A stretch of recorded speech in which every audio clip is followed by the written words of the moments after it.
Hello. Hello, everybody. It's another Secret Sunday stream. We don't stream on Sundays. This is a secret stream. Anybody here, you've been personally invited.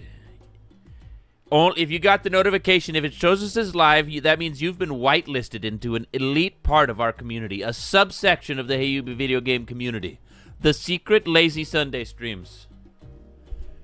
You know what? I've decided Sundays are for secret lazy Sunday streams. I'm not putting the green screen up. We're putting the beanie all the way down. We're getting cozy and we're doing secret stuff. And I checked, and it's okay to break TOS on Sundays as well. So who knows what we could get into? I mean, who knows? Jim, you told your aunts, uncles, and stepdads you're off the whitelist. You're off the whitelist.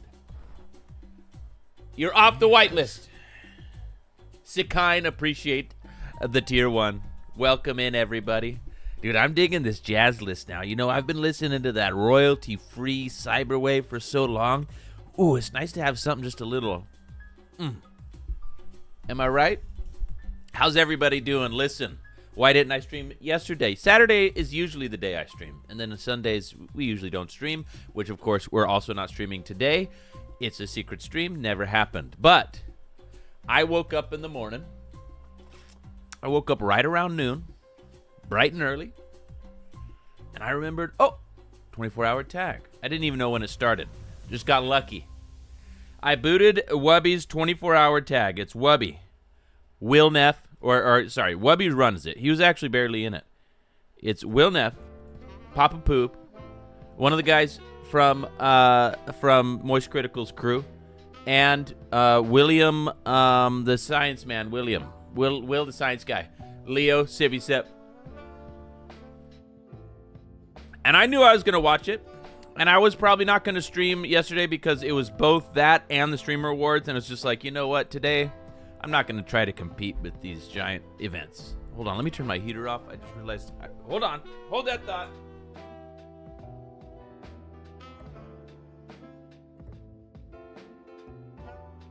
I decided I was going to be a viewer yesterday.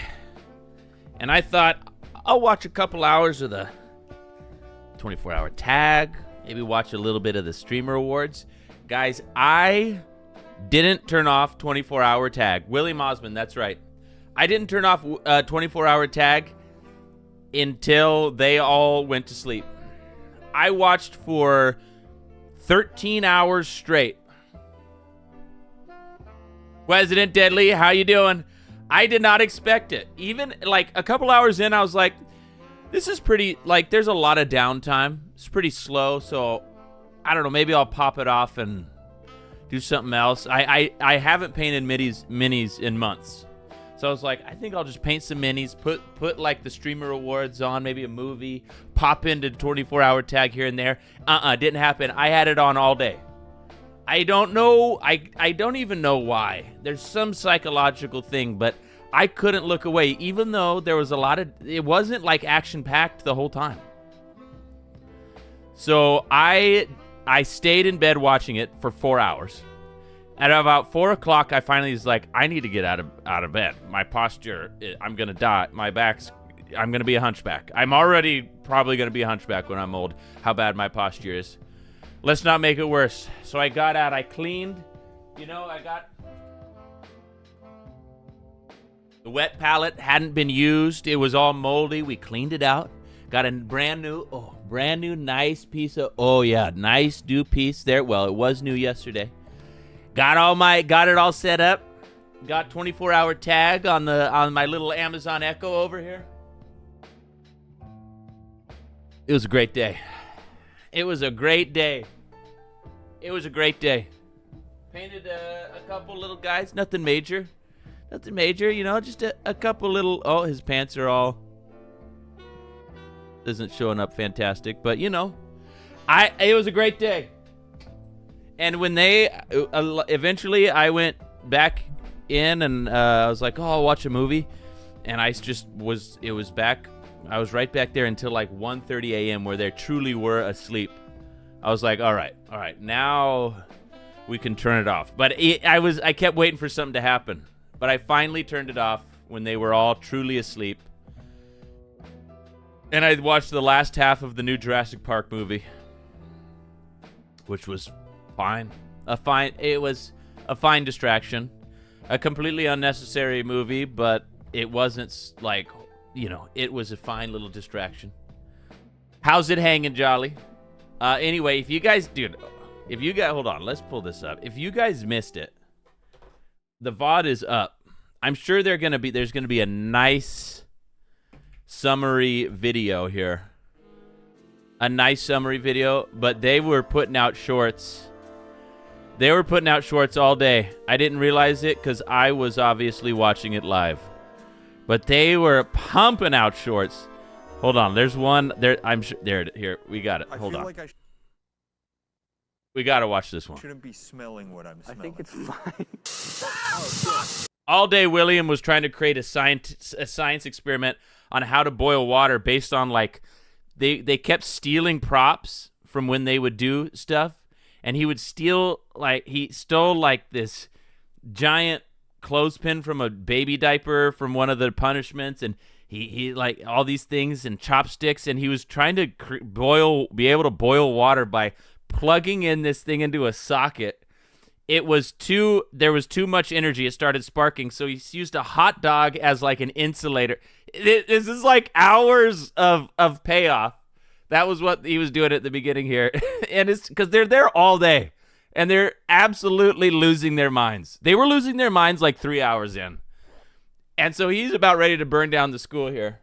This whole segment was unbelievable. I feel like I shouldn't be smelling what I'm smelling. I think it's fine. Oh, fuck! Wait! The device! The device! Do not burn the school down. Wait, go this way. I'm going. Take you for a ride, motherfucker! Dude. Oh, our Valkyrie! Fucker. They just need to extend it to 24-hour day to 24-day tag. Hey, what the fuck? Oh, hi. Oh, I see. Am I eating the...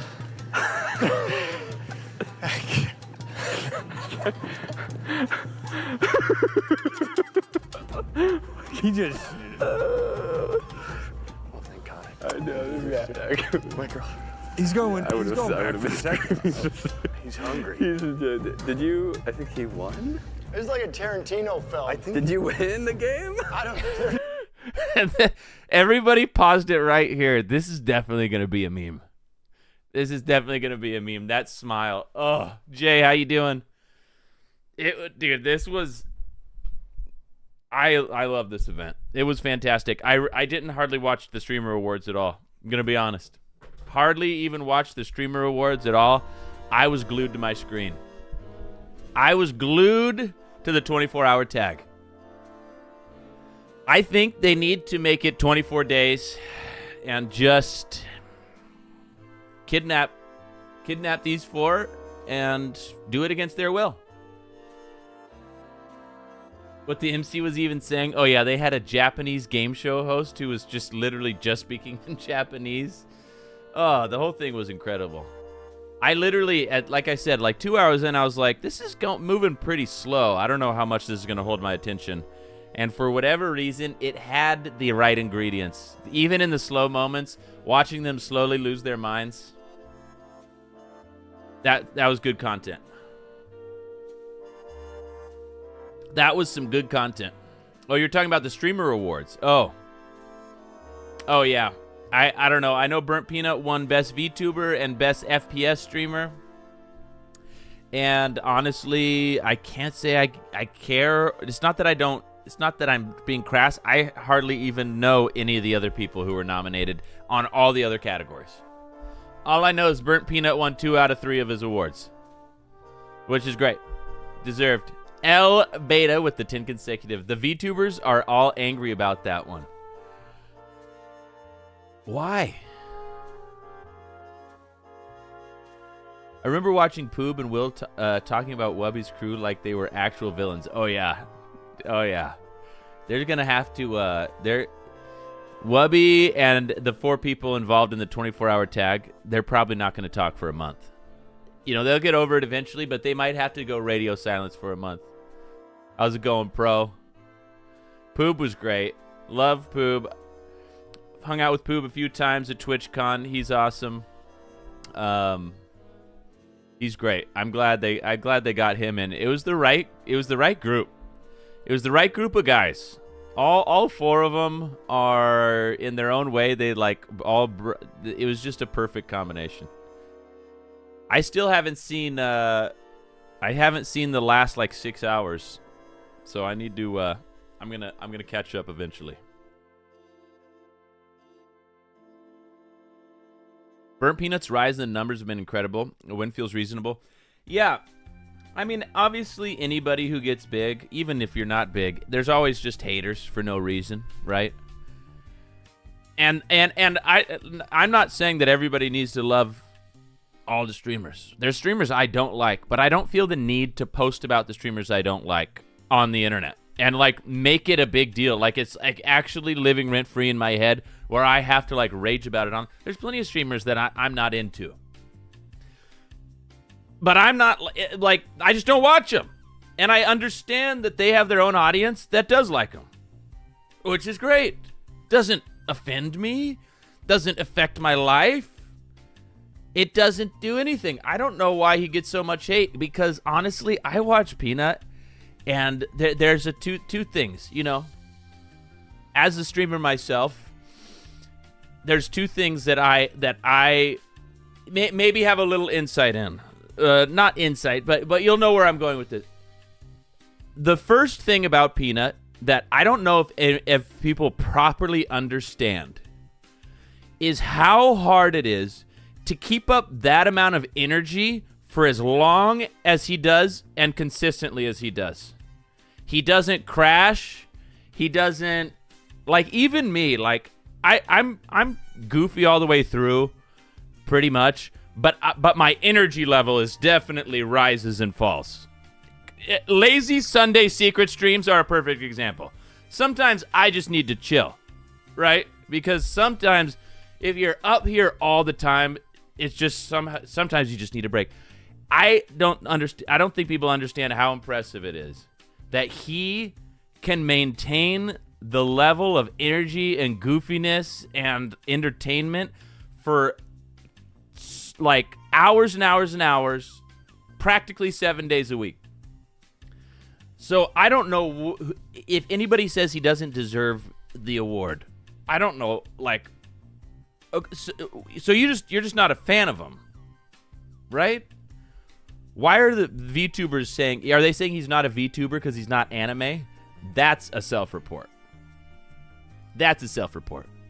It's a miracle how well you keep up. I crashed. That's true. It's true. I will. That's why I'm saying I can't. I envy that about Peanut. I wish I could keep that level just high on 13-hour streams 7 days a week. Are you kidding me? That is rare, and that is why. And he's hilarious. He's funny. He's goofy. He doesn't take the games too seriously. Honestly, the people he plays with, I feel bad for them sometimes, because you can tell some of them are trying to play Arc Raiders like it's really competitive and they're trying to sweat through it. And Peanut will never be bullied. He just is himself through and through. And it's so entertaining, and it's so much more entertaining than if he was just trying to be sweaty the whole time. And he just always consistent. So very much deserved. And the haters and anybody crying about it, I hereby declare you're a silly person. You're a silly person, and not in a good way, not in a Peanut kind of way. I think maybe you need to take a step back from internet brain, because I don't know. I just don't understand how you could not like him. I don't understand it. I understand how he might be too much for some people. Fair enough, but for that to translate into annoying, hate, dude, people are in trouble, guys. People are in trouble. The age of the internet is breaking people's brains. If there was a TV show on in, you know, say it's 1995. Ye old 1995. And there's like TV, you know, it's when the TV show is on, it's on, and when it's not, it's not. People didn't get pissed off. You know, okay, maybe their show played Tuesday at 8 p.m. That's their favorite show. They always make sure, Tuesday at 8 p.m., they always make sure to watch Family Matters or whatever it was. People weren't mad.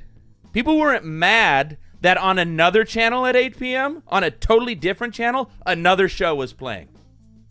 They didn't say like, damn it, Family Matters plays at Tuesday at 8 p.m. and some other channel, channel 77, is playing some bullshit. They're playing Home Improvement. What the fuck? Home Improvement sucks. So why are we doing that now? The internet gave everybody a voice, and I'm not sure that that's all a positive thing, guys. I'm not sure. Listen, there are positive things about it, but I think that's not all positive. I mean, I love Home Improvement and Family Matters, all right? This is just an example. I'm a Home Improvement and Family Matters fan. We didn't have cable when I grew up, so the only, when I had a sick day, we had like 6 channels, and one of them was the Oldies channel. So I watched a lot of Family Matters, Home Improvement. I watched like Matlock, Remington Steele. I watched a bunch of old shit. I loved it. I guess like Family Matters and Home Improvement were... I am a very young man in the prime of my life. But I suppose those two probably were just playing on... Now that I'm thinking about it, those were probably just playing on the regular channels. I think those ones might have just been playing on the regular channels, all right? Law and Order, oh yeah, dude. Unsolved Mysteries, Columbo, yeah, all that shit. I even like the Andy Griffith Show. You know what my favorite show was when I was a kid? The Monkees. The Monkees? It was like a show about... Oh, hold on. I was going to talk about this at some point, but I just looked over on my screen, and I just... What's... Hold on. Guys, pause. The hell is Goosey doing? The Monkees was great. I fucking love that show. But let's pause this conversation. What the hell is happening? Get in there. Cat girl number 2 loading. Yours is so slutty. I love it. Lord. Was this a sub goal? He's unleashing his final form. All for you. Check that out, huh? What up? Shorts? Go get them. Who's this? Damn shorts. I want to take a pic. Now that's a woman. Hey. What a journey it's been. Is that his real hair? You guys again. Someone must have lost... Wait. Oh, he's talking. Kill shot, Chief. You guys carried a lot. Automatic Man, Narcoholic. Appreciate the hell out of you guys. It's been a fun-ass time. Get in front of the raw green screen. I need to sit down for a second to do that. So, Look at that chest. Swap over to this. Look at that hair. And let me get the other scene. Would you guys tune in? Damn, I look good. I hate to say it. I look like I'm about to go on stage for a production. You know? The nails. Oh my God, he's got the whole thing. This was a sub goal, right? Stop it. Get some help. This is how you get help, brother. Hairier than expected. Hairier than expected. Hit him with the... Lord have mercy. Very good. How we doing, Cat It Girl? almost looks Put too that hood natural. up. It almost looks too natural. Put that hood up. Oh, yeah. My God. Ears on ears. Okay, so what you guys wanted the green screen? Wow, look at that. Hey, no jumping up. Hey. Ah, anyway, so sorry, just tuning in. We'll keep an eye on that. We'll keep an eye on that, guys. We'll keep an eye on that. He's rocking those pigtails with some aplomb. What does that word mean? Should I add it to my lexicon? Yeah, Goosey went all the way. All the way. Catboy Made Makeover is the name of his stream. My God. What a word. He's aura farming? Yes. Yes. Anyway, not to beat a dead horse, but I think that peanut haters are silly. They're silly. I should say people that of course, like I said, if you don't like peanut, that's fine. But the people that, you know what? I'm just gonna look it up. Peanut, burnt peanut makes VTubers mad. Wins award. VTuber fans argue over streamer award controversy. All right, guys. Let's get to the bottom of this. You know what? Let's hear them out. Perhaps they have some really great. Perhaps they have some really good arguments here. There's a bit of controversy going on with the streamer This is the first video I saw. I don't know. awards at the moment, especially in the VTuber space. Now, this has been a pretty insane one because if you don't know, We're the Streamer doing Awards investigative happened journalism, just a couple exactly. of hours ago, and we had the best VTuber category, and also VTubers being nominated in other categories too, namely Iron Mouse, who was nominated for best duo with Sea-Dog, which unfortunately she did miss out on, which again does suck, but also there was some really great watched this duos one? within that category as Is well. it good? But the one that people have been Is it talking about informative? recently is the best VTuber, and yeah, it turns out that the Burnt Peanut did end up winning the best VTuber category. The other nominees were people like Chibidoki, Mori Calliope, and Iron Mouse. And again, I do think I feel like that's true for a lot of people. I feel like the first time you see Peanut, he's a lot. You know? But if you actually sort of he grows on you. I actually probably feel the same way. I never disliked him, but I was just always I remember the first time I tuned in, back when he had like 50 viewers on Tarkov. I remember I found him in the middle of the night. I was just drunk, browsing random Tarkov channels, and I randomly clicked on Abseil, and then I clicked on Peanut, and then randomly, like, they were in the same raid, and I was like, oh, I just randomly clicked on these two guys who were fighting each other, and I had, like, no idea.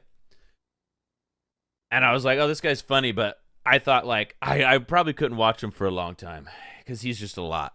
But, like, I would just keep popping in and checking, keep popping in, and I liked him more and more.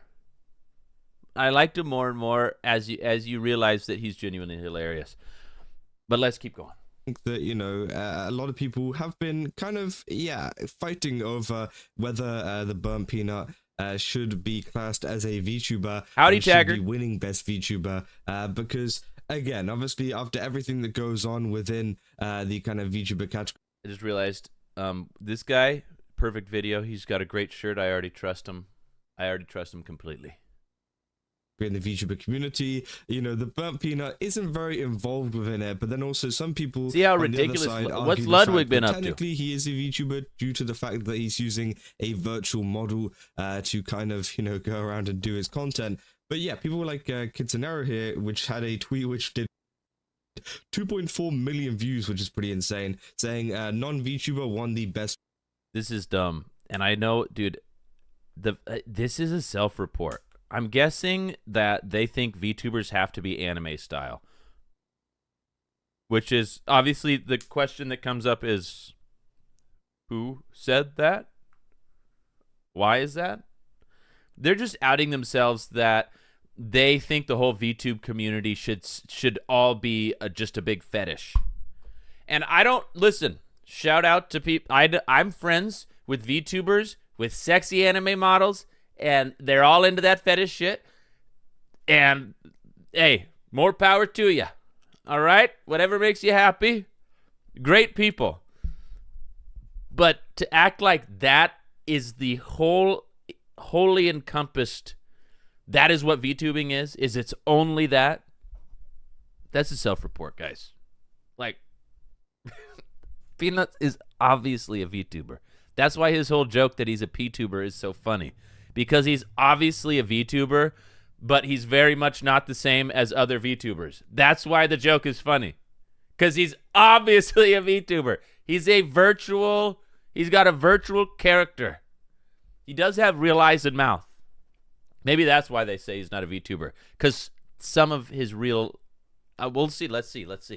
VTuber award, which again, obviously, yeah, she goes on clarify saying, and I'm not saying he didn't put the work in, he didn't deserve to win, and that he didn't deserve to win any of the awards. All I'm saying is he's not a VTuber. He said that himself. He said that he doesn't like VTubers and doesn't like being called a VTuber. He said live that he pushed his community to vote for him to make VTubers mad, which again, I think is pretty crazy. But at the same time as well, you know, I think the Burnt Peanut has done a lot of work. I've seen some of his content more recently, especially with the Streamer Awards nomination, right? And he does seem like, you know, a pretty chill person, right? It doesn't seem like he's like this big evil person that some people were making him out to be.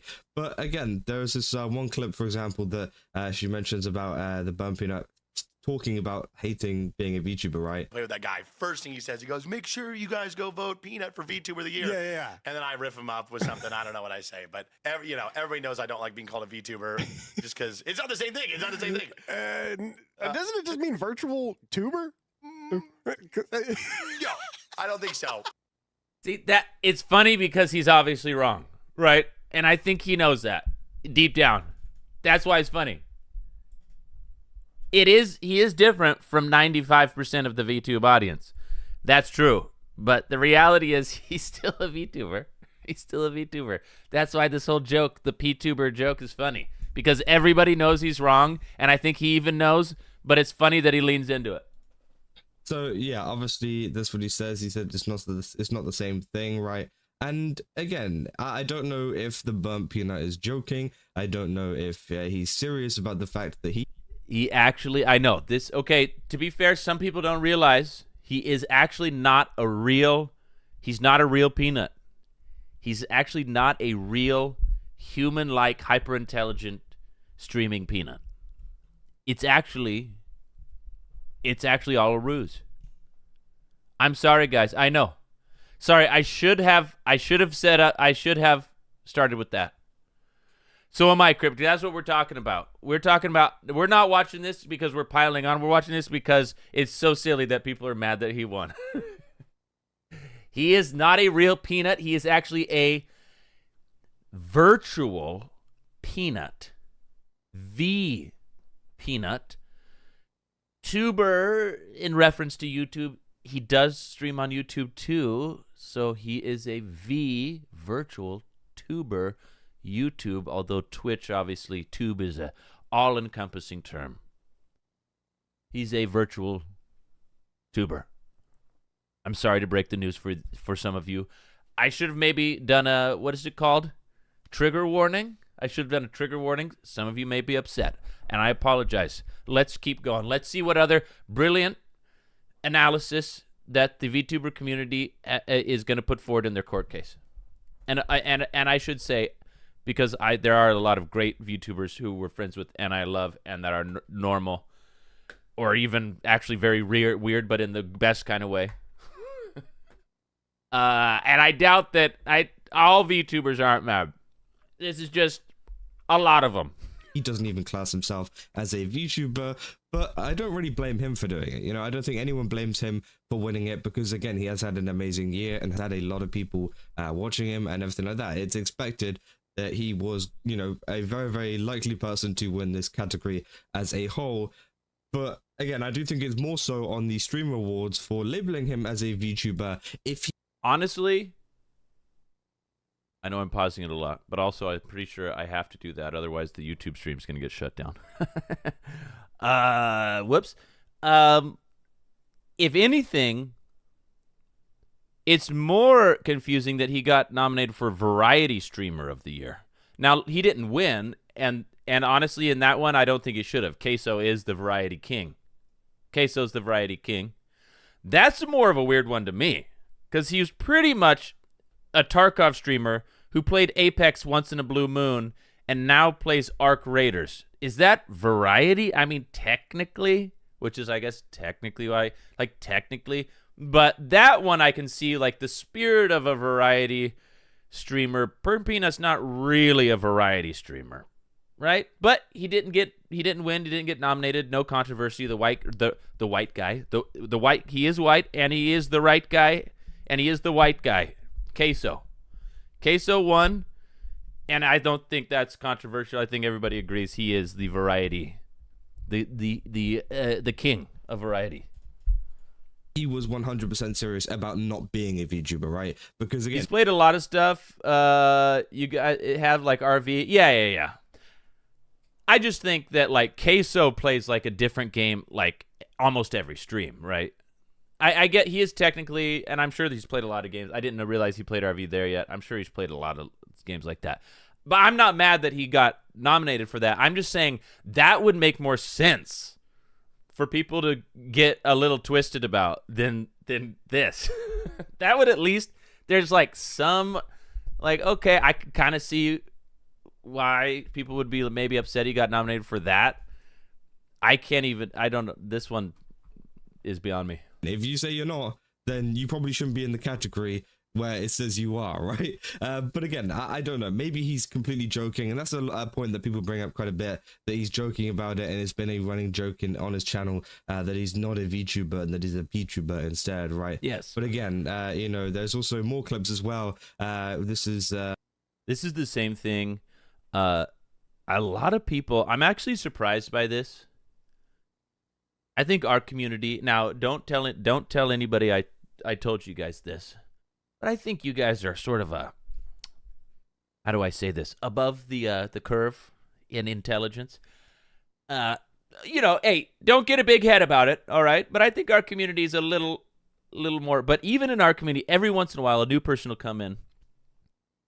And even sometimes some old people, people who've been around a while, not old people, who actually think Lemon and I like truly hate each other.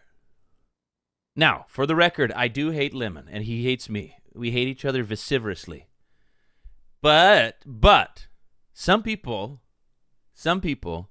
think we really hate each other. And it's like, dude, do you think we would be able to do this? Do you think we'd be able to stream together for like 4 years?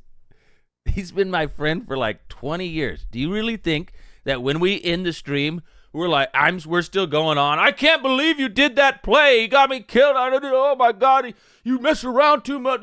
Like, dude, of course not. And I think some people don't get the subtle.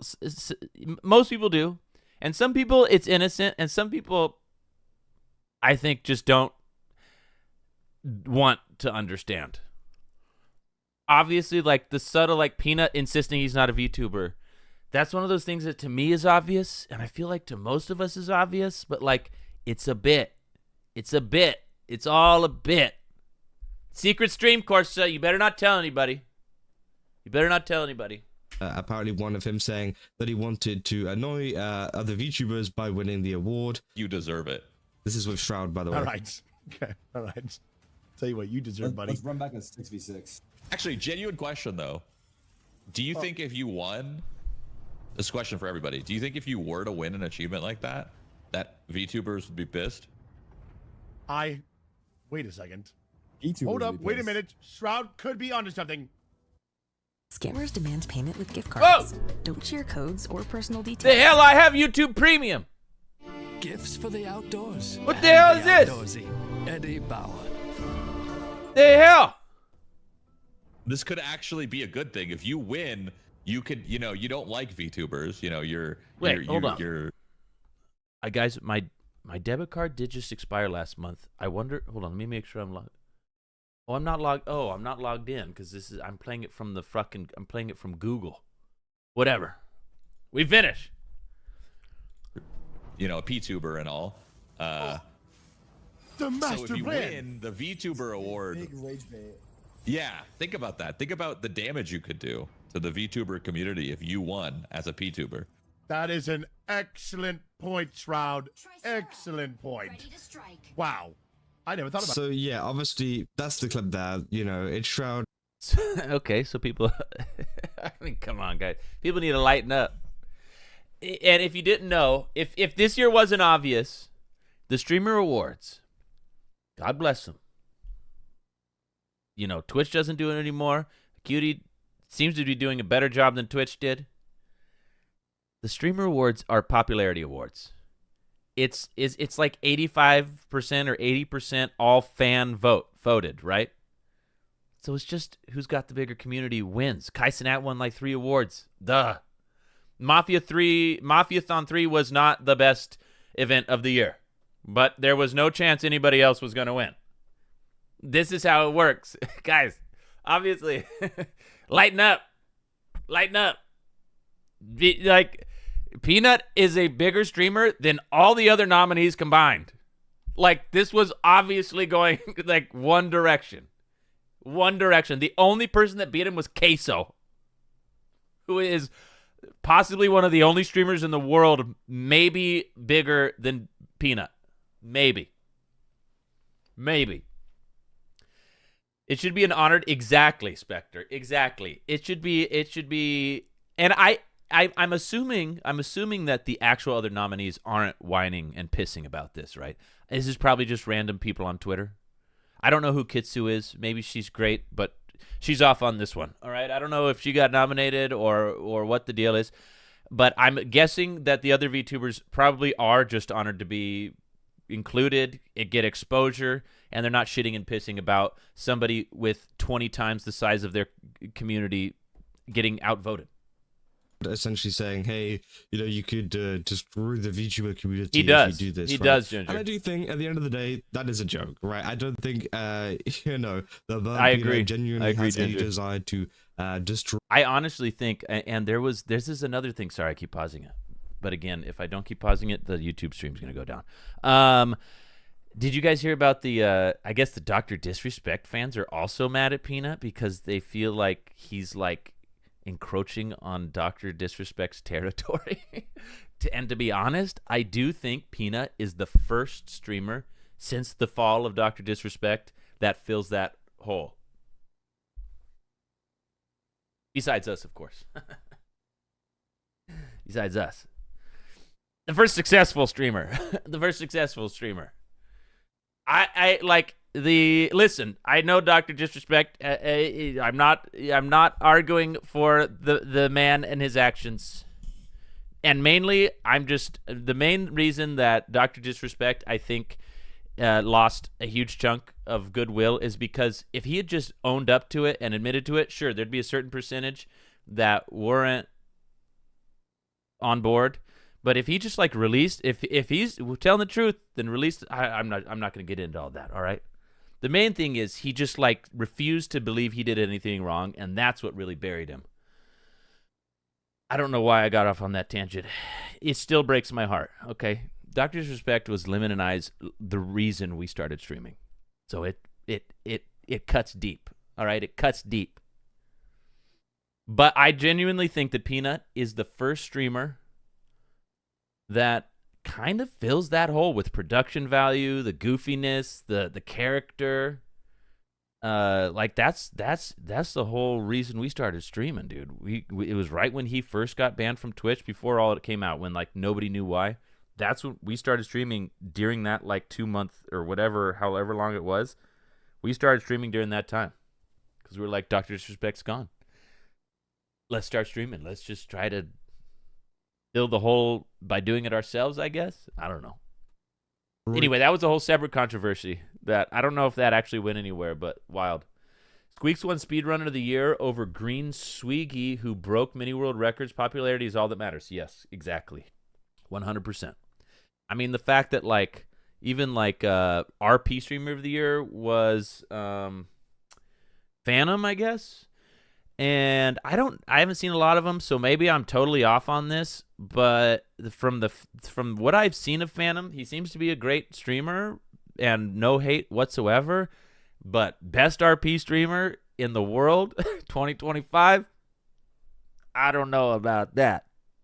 Will Neff not even nominated? I know Will didn't do as much RP this year, so fair enough. But like, I mean, just my opinion. But again, who has the bigger community? Phantom. Who gets the award? Phantom.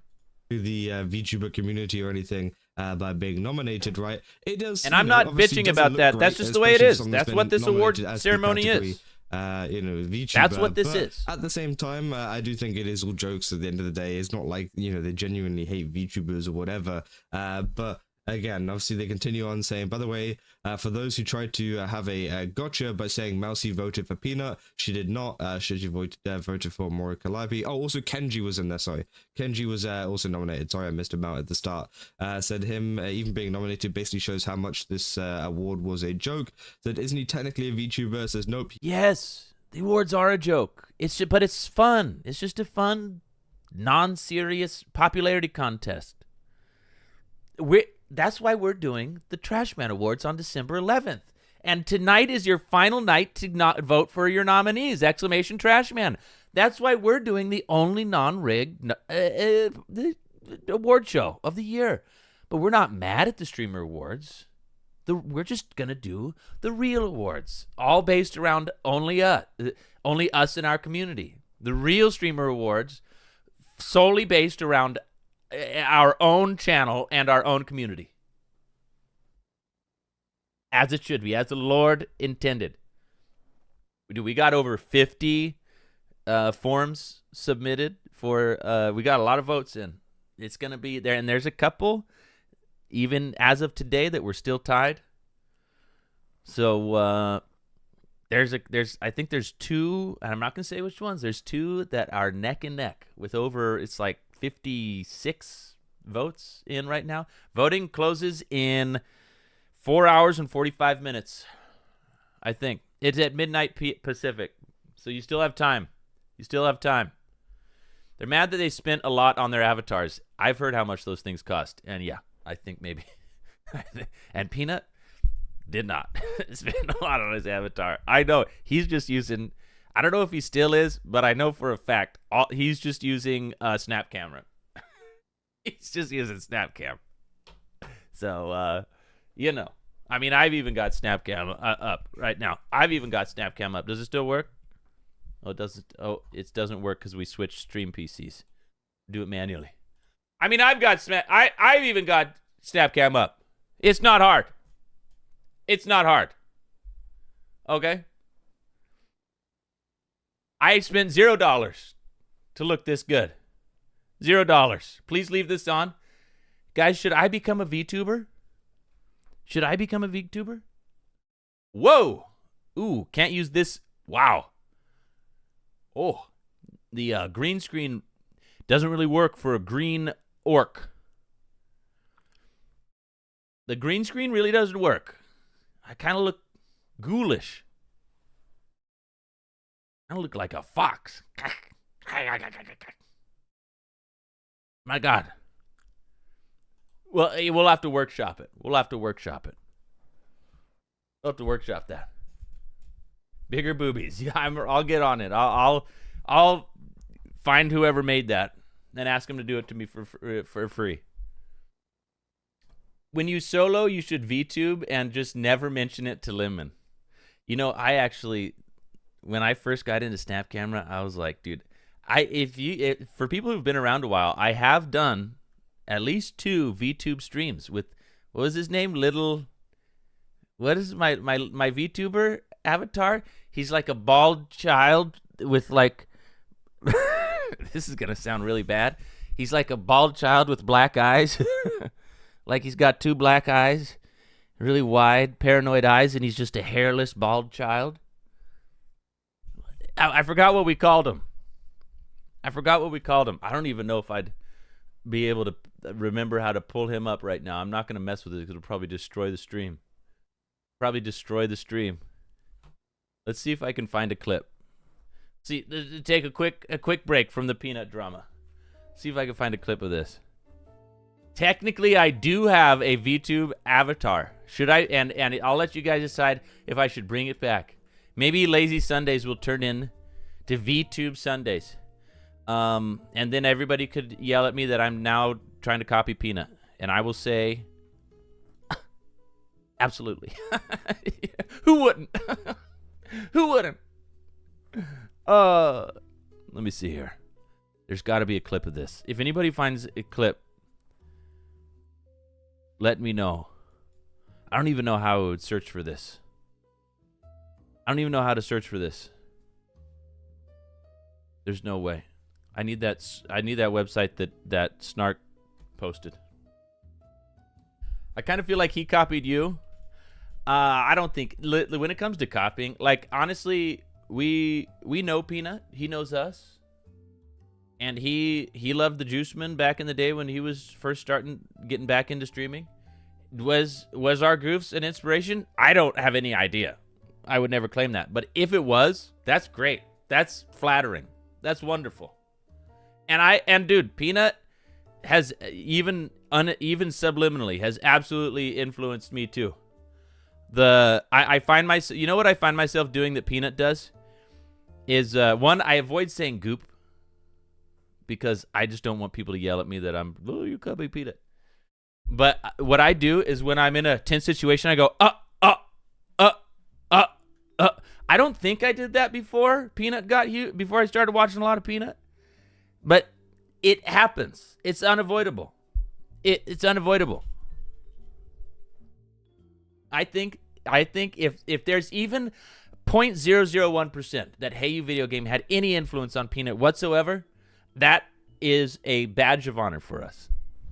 I don't know if that's true or not, but I would never be offended by that. I don't think I'm going to find this VTuber clip because it's dude, why is Twitch like why can't you search clips on Twitch? This is absolutely crazy. Twitch clips.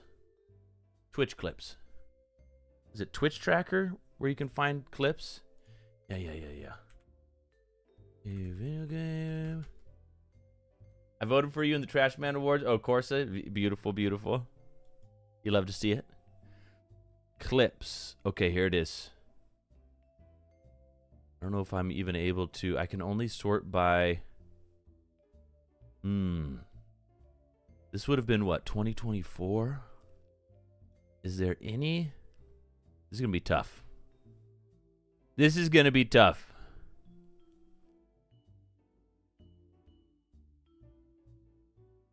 be tough. Oh, I did do this one.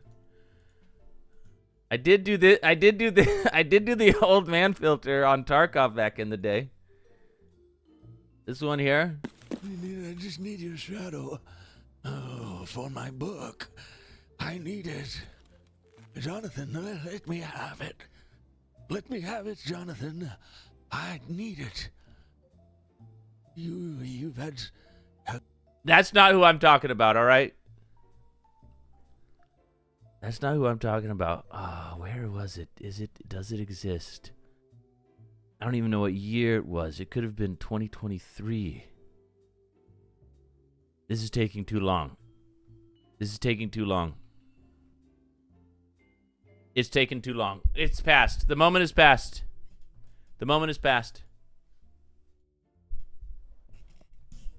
Before I had a little work done. Exactly.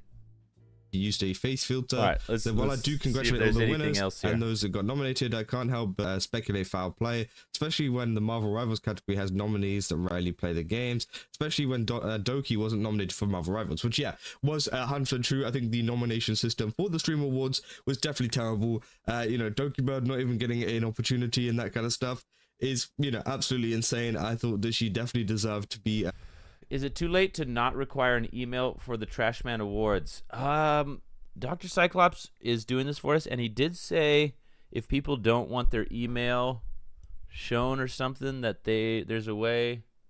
Or, I mean, your email won't be shown anywhere, for sure. I think you can uncheck in the form if you uncheck email. Oh, no. He did it so that we didn't have duplicate ballots. It says required. That's why you asked. Honestly, if you it might be too late because this is the last day. But the reason he had them up was so that we didn't get duplicate ballots. And if you really don't want to share your email, if you just go through the form and DM me your votes, I'll add them to the form. I'd be happy to add them, Bear. I'll add them tonight after the stream. Just DM me on Discord, and I'll just manually put in your votes.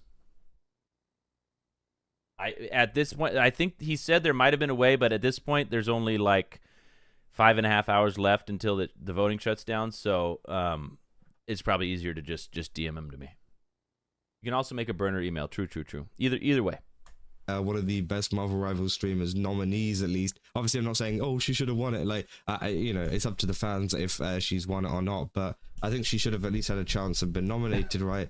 We were saying the entire show has just been ridiculously cringy, so it wasn't a surprise. And yeah, there was a lot of different kind of things as well during the show, different jokes and different jabs, which, caused a little bit of drama within the Streamer Awards, which I thought was pretty interesting. So, okay, chat. Did anybody watch the Streamer Awards? I was watching 24-Hour Tag all night. Is there actually other drama, or is this all just silly? It's all just silly? It's fan voted. That's what we're saying. I know that that's not the best way to do awards, but this is an award show run by a content creator, not a massive organization. This is the only way that they could legitimately do an award show is votes. Is community votes. That's what this show is. You just have to know. You should know intuitively. Everybody knows that's not the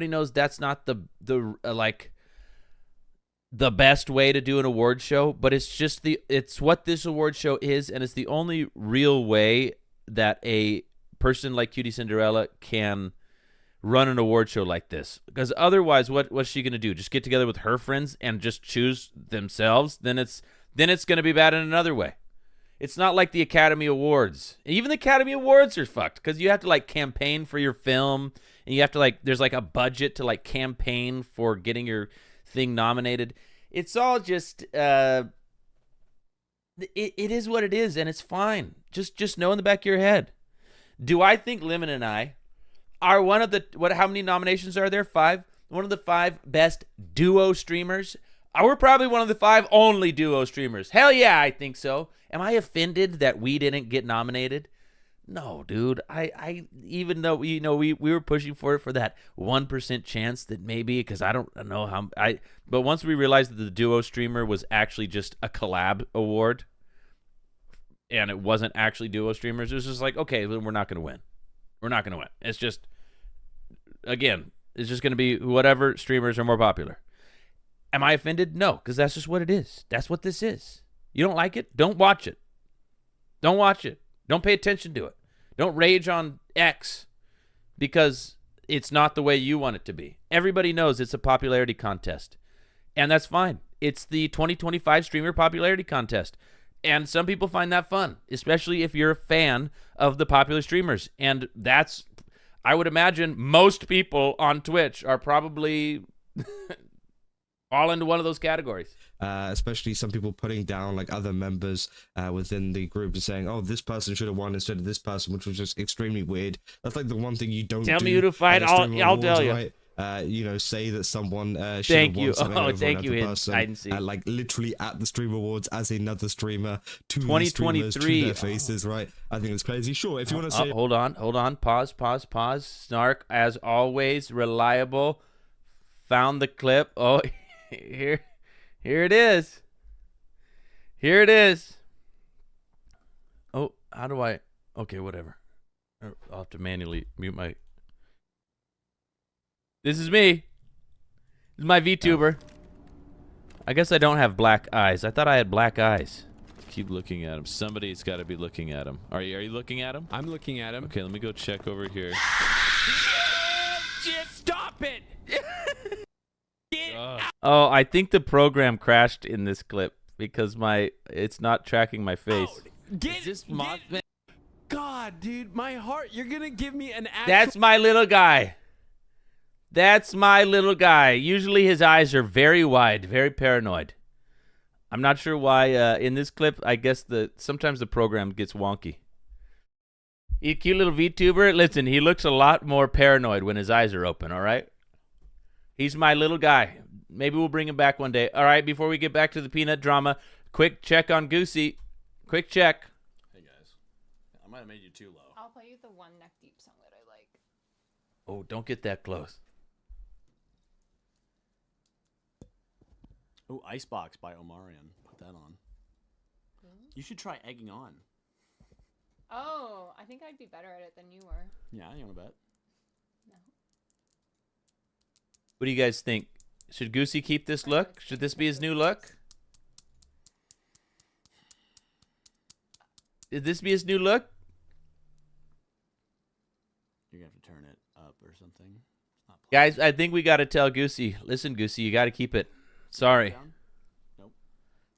Sorry, Goosey. If for the content, you got to keep it.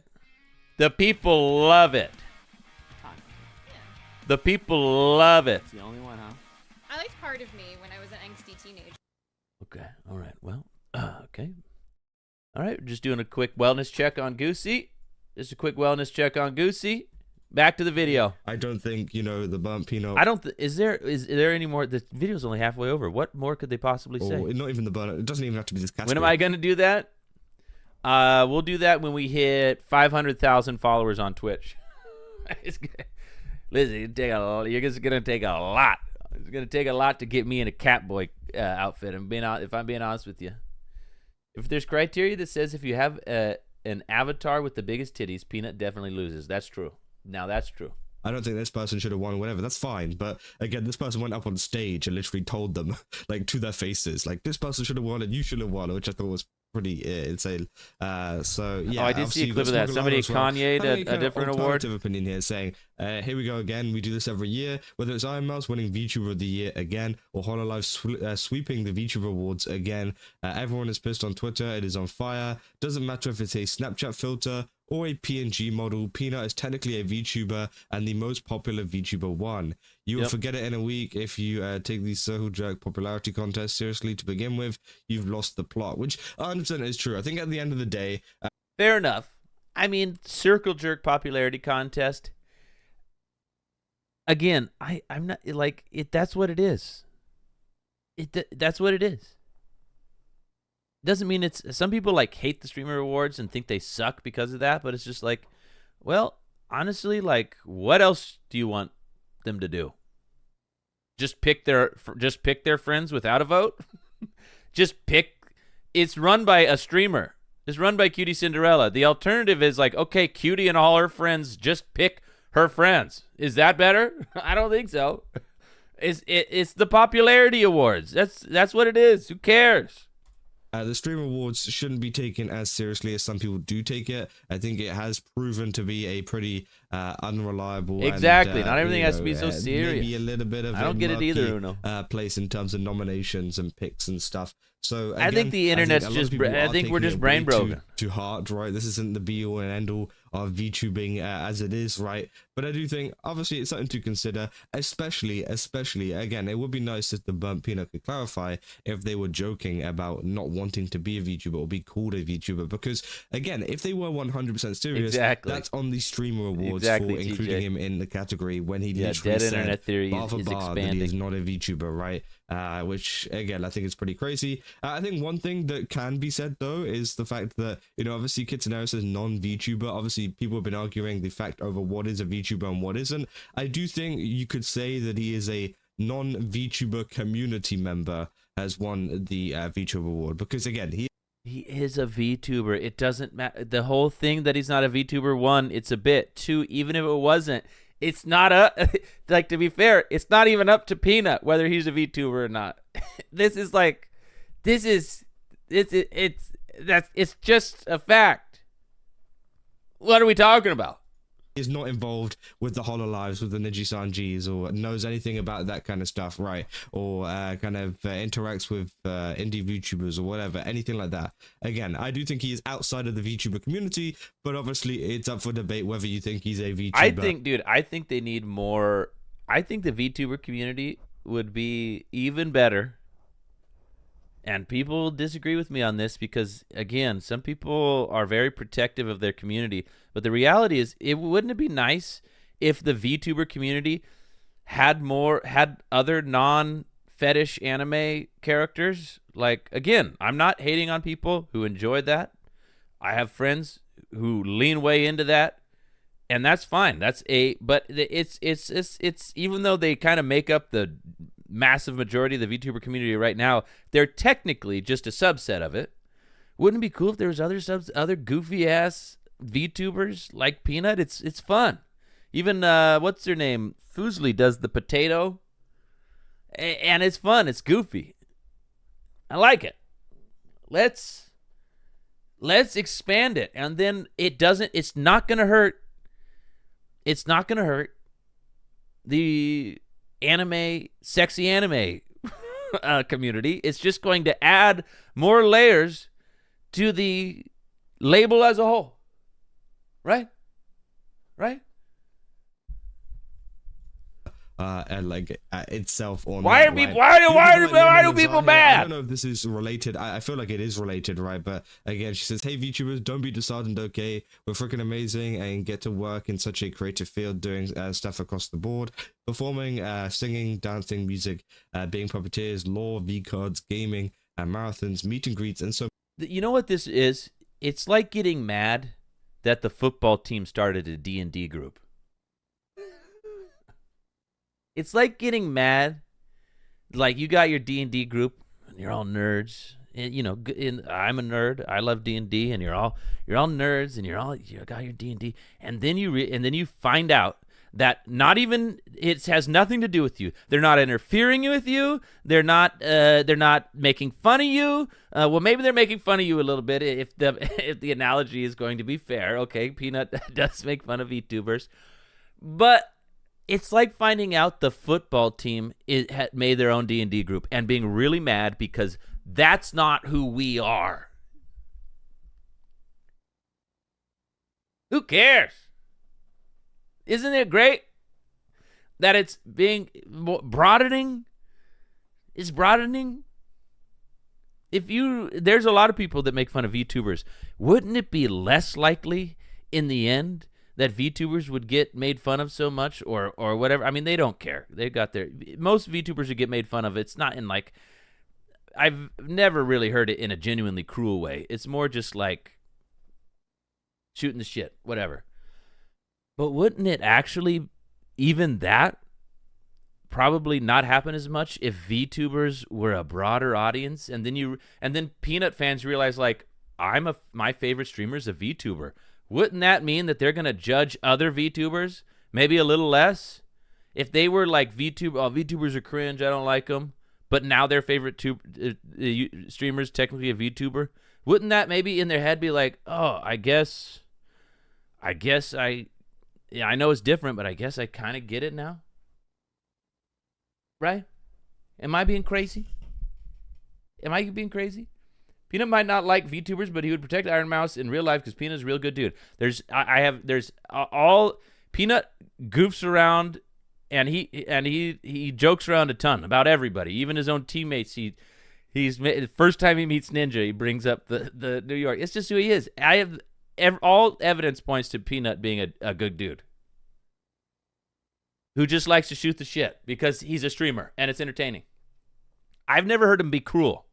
You can be cruel. You can cross a line. I've never heard Peanut be cruel. And most people who even like tease VTubers, 95% of what I've heard has never been cruel. It's always just been sort of like, oh, VTubing is a little over the top. And so you kind of poke fun of it a little bit, which is honestly true. VTubing can be very over the top sometimes.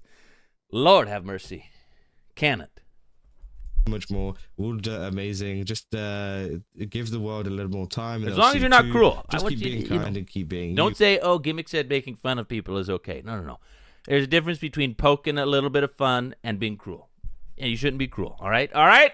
Don't clip me out of context. Which, again, obviously being very positive about the entire situation. A lot of people as well commenting on it, essentially saying, let's just be, positive about this and keep up the good work. And also just kind of want to finish off with one clip that came from the Stream Awards, which kind of summarizes that's not what I said, hide-and-seek attitude towards VTubers, right? Not what I said. Cool things, for example, like the IMS performance with Marco and Meeple. That was really, really cool to see. And again, that was nice. They've included Iron Mouse in every event. But I think it is time we start to, you know, open up to a few more VTubers now. Like, I'm not saying that Iron Mouse should get like show cancelled or anything. No, I think Iron Mouse should continue. But like, I feel like we should have some more stuff from more VTubers. They should be more involved rather than just Iron Mouse, right? Because again, they featured a couple of VTubers within clips, but again, it only happened a couple of times, right? And I do think that more VTubers should be allowed to the event and things like that, which I don't think there was enough of, you know, during it in general, right? But again, the overall attitude towards that is what it is, Lizard. Yeah, that's what it is. And that's what I'm saying is I think there's almost it's a two-edged sword. Sometimes VTubers get sort of I feel like made fun of is too strong a word. They get poked a little bit because they lean so hard into the anime woo stuff. But also, like, they also are on their end being like gatekeeping anything that's not anime woo stuff. So it's just like, hold on a second. Hold on a minute. Aren't you guys doing the same thing? Aren't you guys doing the same thing? Or actually, so maybe even kind of worse, because most people just sort of eye roll if they're not into the anime uwu stuff. I don't know. VTubing, this just kind of summarizes it, right? This is the Best Organization Award. This is just a clip from Nandre reacting to it. Yeah, this is proof, guys. Phase 1 best organization. Obviously, that's not the best organization, all right? Obviously, it's not. Just take it with a grain of salt. It's okay. Clap your hands. They got the most fans still. They got the most fans. That's what this award means. Well, Phase still has the most people who are willing to vote. Cool. Doesn't mean they're the best organization. Nobody in this room thinks that. Even FaZe understands. Cool, we won because more of our community voted. Not because they think, oh, we're doing it. Didn't they lose like 90% of their net worth in like the past couple of years? It's okay, guys. It's okay. See, they got the FaZe clan people there, and then they go on to HoloLive, right? But this is a major mock-up, and again, this is something that's very common within the streamer awards, right? Wait, what happened? Phase 1, and then they cut to this. Isn't this the guy who makes wood stuff? He's just a woodworker. Honestly, this guy deserves best organization. I don't know why, but I'm down with that. The amount of production mess ups is crazy. Like, honestly, whoever was behind that should be fired. Like, no joke. I understand that there can be a couple of issues and things, but it was terrible. It was absolutely terrible how many mess ups there was, how many different kind of, you know, who cares? It makes it better. The actual show itself. Who cares? That's funny. It was pretty horrible. It makes the show better. Dude, would you rather watch a streamer awards that's just perfect, no mistakes, as intended all the way through, or some hilarious little fuck ups? People don't understand this about production, especially people in production. A lot of times, fuck ups make it more funny, more memorable, more entertaining.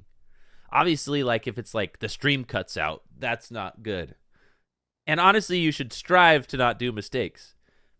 Who cares, dude? That's hilarious. And again, I do think that they should probably find someone better to produce next time, because you have stuff like this where HoloLive calling me gets by introduced with a picture my of some dead random name. Person. Again, I think they're a streamer from a different category, right? And it's crazy. Obviously, a lot of people have been laughing over it.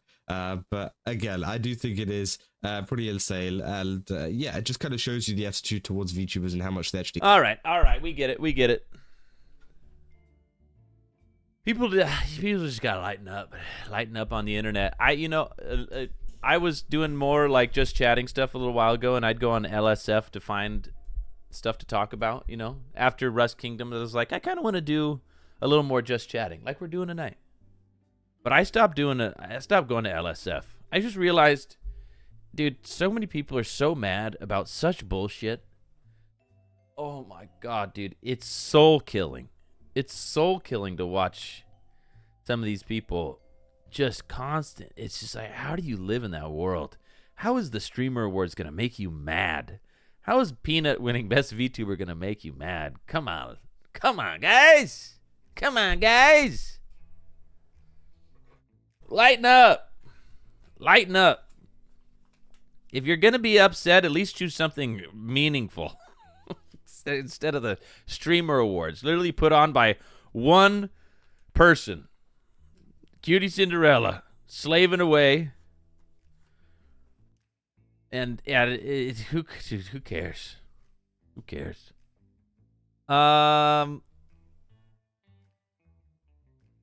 Anyway.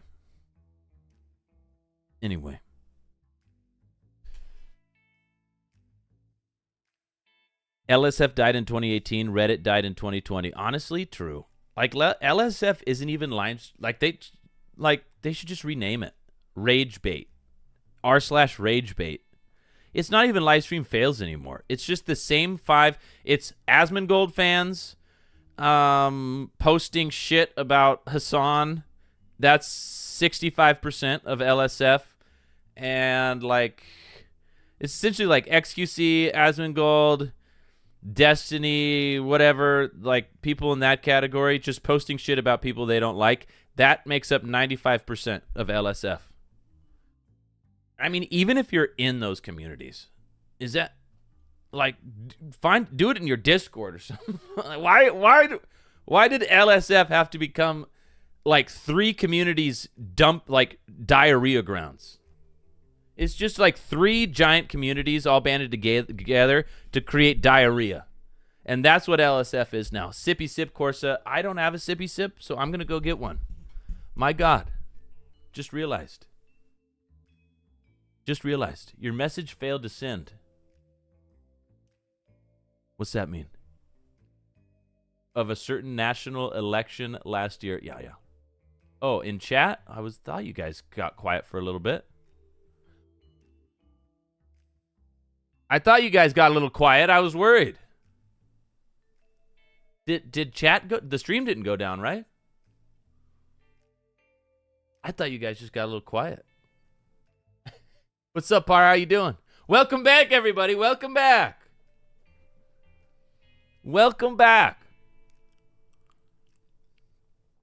I thought you guys didn't have strong opinions about LSF. I thought, all right, they don't care about LSF. Honestly, I thought probably a good thing. Happened to Landmark too? Okay, yeah. Sounds like a Twitch thing. As long as the stream didn't go down. Thought I was canceled. Dude, I think that every other stream I say something and I'm in the back of my head, I'm just like, oops. Whoops. Uh-oh. But I keep on trucking, baby. We still here. I'm going to go grab a drink, though. I'll be right back, guys.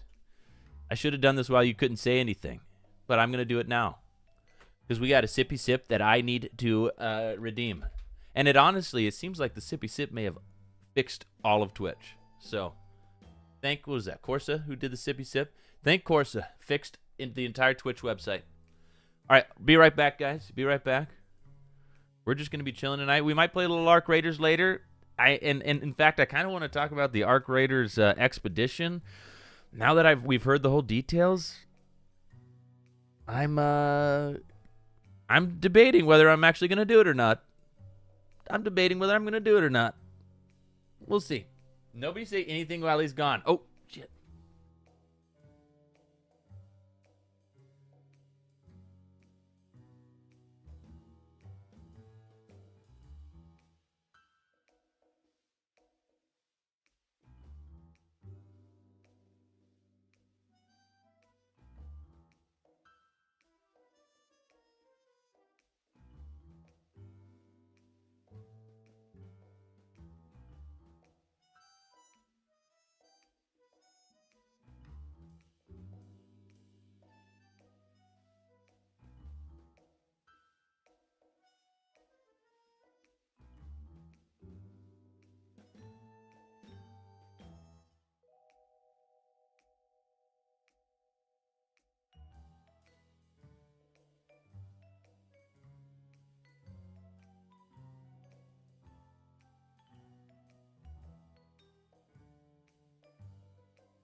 All right. You can chat now. You can chat now. I'm back.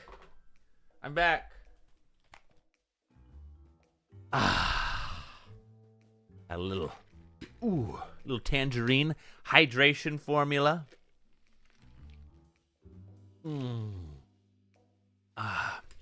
Delicious.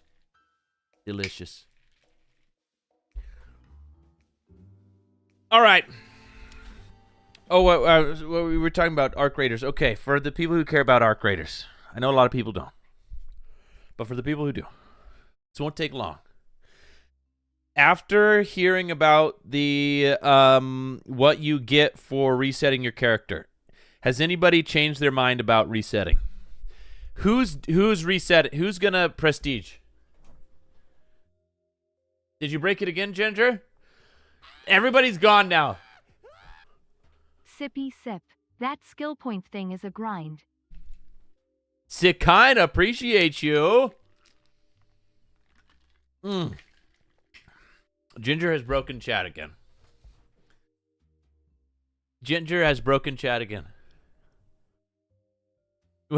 I do. Chat has to be bro. Either you are all literally hive-minded, baiting me right now, or Ginger literally broke chat again. There's some people flexing. I can see some people flexing. Some hearts. They're still there. They're still able to communicate. Hello. I'll just talk to myself. I can do this without chat. It's a little more difficult. There. Thank you. Letting me know you're still there. Thank you, everybody. Dude, what's going on with Twitch? Well, we'll just kick back. I guess I can't actually ask you guys. Here's my thing. So it's $1 million. When you reset your characters, you get 12 additional inventory slots. Twitch chat client servers must be on fire. I guess so. Who knows what's happening? That one slipped through, Snark. I wonder if it's... Oh, it's probably because you guys are mods. Ginger and you are the only ones who can chat. So you get 12 additional inventory slots, and then you get 1 skill point per $1 million that you have when you reset. So I have like $1.2 million right now, and then what's all the stuff in my inventory might be another $1.5–2 million. So I have like probably $3 million worth for 5 skill points. And the skills, I'm struggling to even figure out what to. I'm like level 68 or something. I'm struggling to figure out what to even put the skills on because none of them are really that exciting. And 12, I thought it was going to be like 30. I thought it was going to be like 30 or so. 30 additional inventory slots. And, you know, I thought the 5 skill points was baseline, and then you might get more based on your inventory worth. I didn't know that the 5 skill points were the maximum, and you based on it. I thought that the inventory was going to be better. Oh, at least YouTube can still chat. Tell everyone to use YouTube chat instead. Guys, it's true. YouTube chat's still working fine. If you have something to say, pop over to the tube. Or donate. That's fine too. I would just like to humbly point out that this happened when Ginger timed me out. Not blaming him, of course. Just highlighting a unique coincidence. A unique coincidence. Welcome in. All right, people are coming into YouTube. Hello, Deadly. I still have Goosey. Yeah, Goosey's is happening to Goosey too. I can see them. Hold on. Let's help Goosey out here. Jeez, bro, he's hot. Oh, wait, I'm not going to be able to tell him because chat doesn't work. Very good. Chat work. Guys, I don't think it's a subscriber-only mode issue or anything like that. I think it's literally just that Twitch is like down. Chat, no working all I fixed it. I approve of this right here. I fixed it for him. We might be back. This is some good stuff. Right here? Oh, yeah. Big fan. Big fan. What a time. What a time to tune in. All right. What a time to tune in. It's Go back fixed, to the, guys. It's to the fixed. sharing. I fixed it. I fixed it. And who was that? Who just did a thing? Why is it not saying? Now I can't see the alerts. Is it another donation? Dang it. This is terrible. This is terrible. Now I can't see the, hold on. Hold on, guys. This is a nightmare. Like, if I go into my... I'm just going to keep my dashboard up here, just in case. I feel like I'm going to need this tonight. I feel like I'm going to need my dashboard up tonight. And you never know what's going to happen here. Uno. With the 200 bits. Thank you. I see it now. I see it now.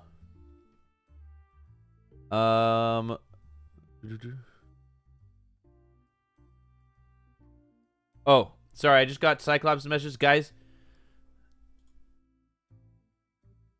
the if you do want to vote, I'll still be able to put in Bears afterwards, but they're going out at midnight Central Time so that Dr. Cyclops can go to bed.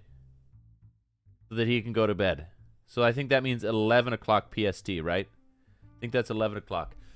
All right, welcome back, everybody. Welcome back. Okay. I will be doing the expedition if I can make it to 5 mil. All right, yes. Sorry, this Twitch catching on fire is my already ADHD riddled brain is distracted. My God. Anyway, guys, I think I'm probably still gonna do the expedition, but I'll tell you this, it ain't worth it. It ain't worth it. I might just do it for fun. It depends on how much I plan on playing, because like I said, this next year is our variety year. All right, it's our variety arc. I am still highly addicted to Arc Raiders, but I don't want to just play Arc Raiders. All right. So it's just like, okay, how much am I going to play? I still want to play here and there. Is it going to be bet? Am I really going to like grind all the way back up to everything? I don't know. I'm figuring it out, guys. I'm figuring it out. I will say though, I was pretty disappointed in the We'll play Tarkov, we'll play Ark, we'll play them all, but I don't want to get stuck on any one thing. You know, I want to play all kinds of stuff. I want to goof around.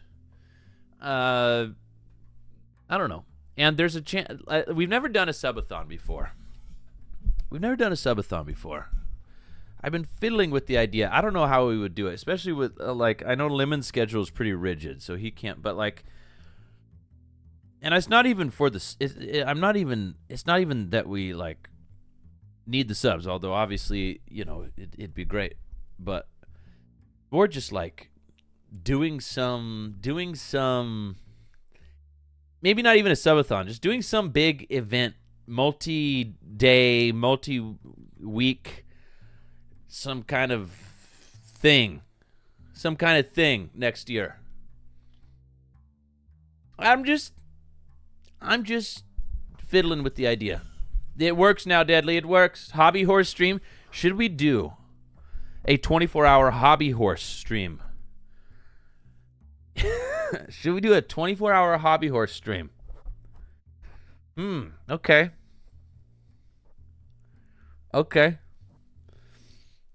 Honestly, dude, I'm kind of joking, but obviously a 24-hour hobby horse stream would make no sense. But, dude, do we do a hobby horse stream? I used to know a lot of people with ranches. Like a big ranch. We could set up a whole course and do some hobby horsing. Do I still know those people? COVID destroyed all of my social world. Lemon and I used to have a thriving social life. And COVID ruined everything. Guys, a real life hobby horse competition. Also, now this is almost certainly going to happen. I want to do a game show with Speckled Bird versus Lemon. With I don't know what, that's as far as I've got. Think early next year, some kind of Speckled Bird versus Lemon, and I'd be the host. I think about music, yeah. So there'd be a lot of music questions, but there'd also have to be a lot of questions of a topic that Lemon knows.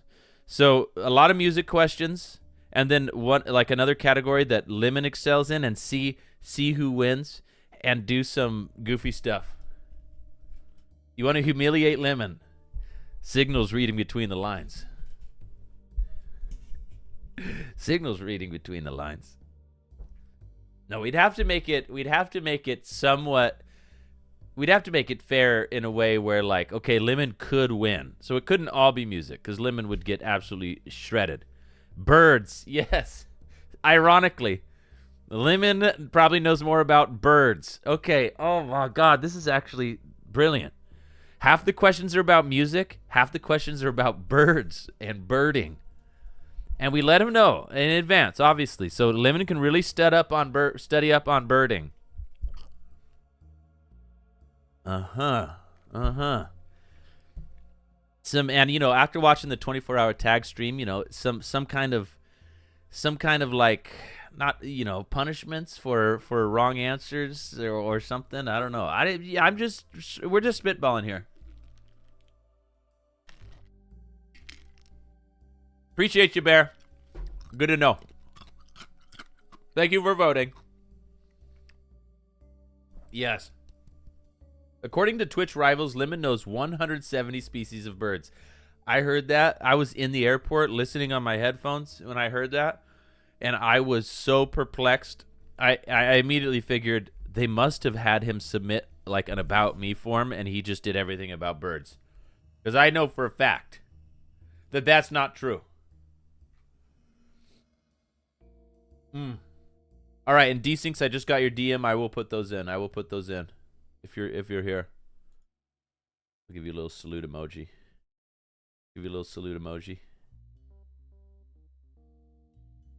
Beautiful.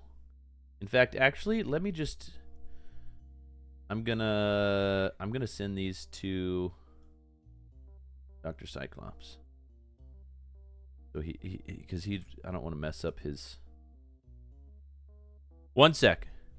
If anybody wants to give me their manual votes that they don't want their email, DM it to me and I'll send it to Cyclops. These are D-Sync's votes.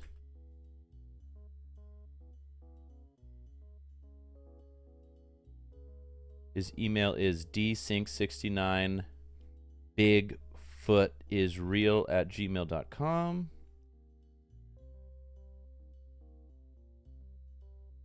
Okay.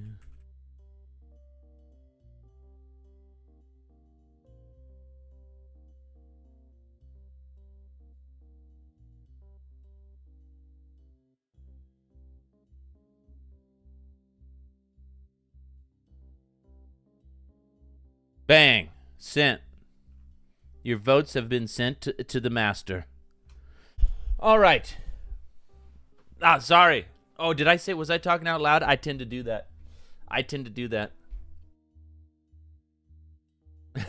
Whoops. I'm sorry, D-Syncs. It's a bad habit of mine. I talk out loud when I type. Anyway, I'll come back to you. There's nothing more, but early next year, I want to do some like more events, stuff. Nothing crazy. We don't have a budget, really. but we have creative, brilliant minds, high IQs and high EQs. We can make some stuff happen. And if anybody has some ideas, put them in Discord. Even if they seem ridiculous, like a hobby horsing stream, it's actually in the realm of possibilities. Another lie detector stream. We were supposed to do one where I hooked him up, and it never happened. Might have to bring that back too. We need another art stream. God, it was the last one we did where we carved each other's heads in clay. We still have the sculptures. Yep, we still have them. Hold on, let me see.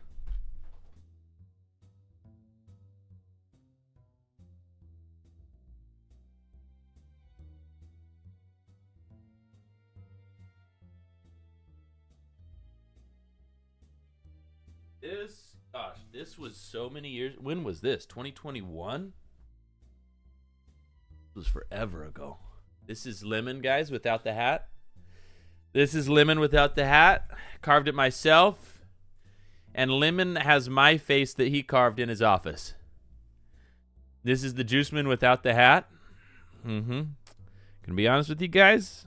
The hairline's got a lot worse since then. You know? What? I don't know why I'm putting it next to my face, because this isn't me. This is Lemon. This is Lemon. We should do another one of some kind. That would be maybe maybe oil painting. Maybe we oil paint each other nude. Do it on Sunday, because Twitch, you can do it. There's no TOS on Sundays. Fun fact.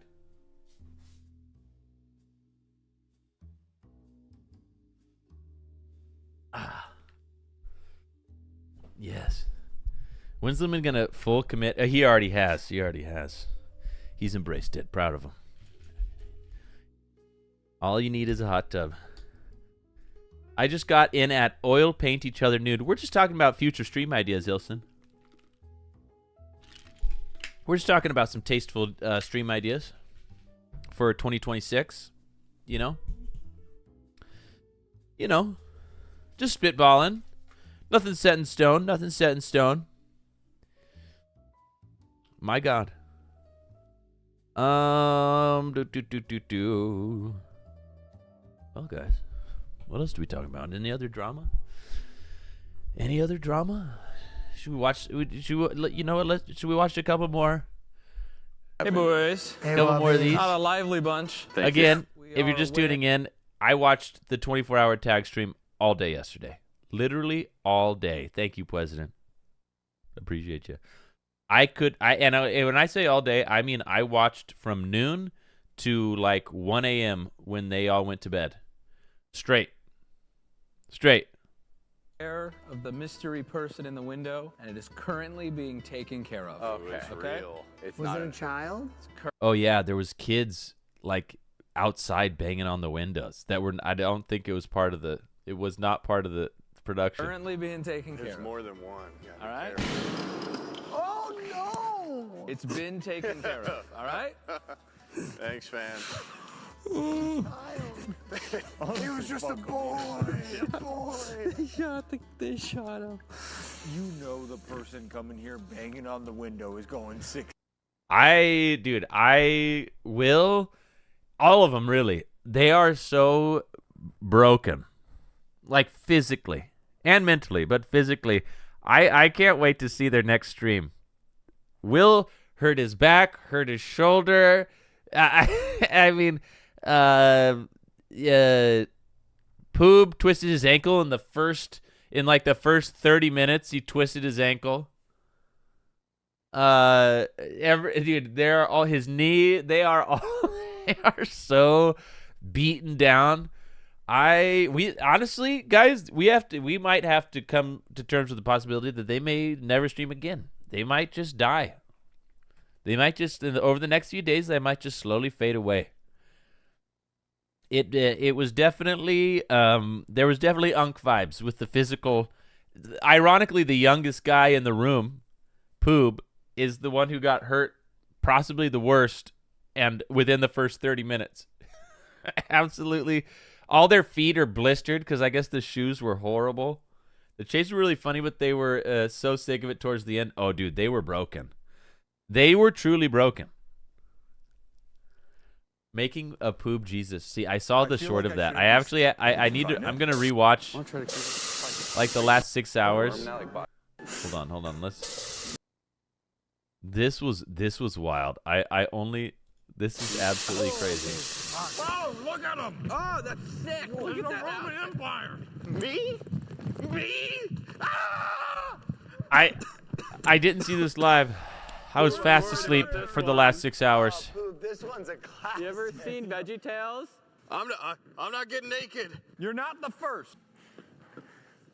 Wade in the water. The water turns to wine. Wade in the water, children. Wade. Drink? Heresy! Guards, get him! This is just like, what the hell? All I knew is we were gonna get food, and that was a lie. This is the most ridiculous one. Be with him now. Who thought of these? They must have just, Wubby's crew must have been dying laughing coming up with these punishments. Spit? Oh. He forgave them. He turned the other cheek. He wasn't angry. I'm gonna break this down on me. Power of Christ compels me. Sinner! Back. Give me it right in between the ribs. What is happening, dude? Come on! Kill me! You have to say. Is that, hold on, is that a direct quote from the Bible? Jesus, he bellowed out, "Come on, kill me." I don't remember that part. I'll have to check the text. Have you forsaken me and then go limp? Father, come on. Why have you forsaken? Father, come on. I don't remember that one either. Are you sure? But I mean, surely this is accurate. Limp. Father, come on. Why have you forsaken me? Spiritu Sancti. Don't come after me. They made me do it. Such a only Wubby, dude. Only Wubby. Lord have mercy. We are going to be playing a game called What's in the Box. See, I don't want to watch any of these because I haven't seen these. I'm pulling up the VOD and I'm watching it back. I'm watching it back tomorrow. I don't want to. Hold on. Okay, I saw all these. These were amazing. What age do people start getting attracted? It was sponsored by Fansly, which is why there's a bunch of models. If that was confusing to you. What's in the box? It's actually a great idea. I met my girlfriend when she was 29, and I think that's a really good age. Good job. High five. That's a really good sponsor. Great job. He got the pedophile sash for that obvious lie. 29, Lord have mercy. Come on. Come on, that's too much. Anyway, I could watch this all day, but you guys should if you don't have it in you to watch all 24 hours, then watch the clips. I'm sure they're going to be doing a big recap video. It was, dude, it's still just on my brain. I'm so content brained right now. I was just glued to it all day yesterday. Speckled Bird's out of town, so I was just sitting around alone watching that literally all day. Till they hit menopause. Bear, that's very everybody's got their own thing. The content will play, that's right. That's right. All right.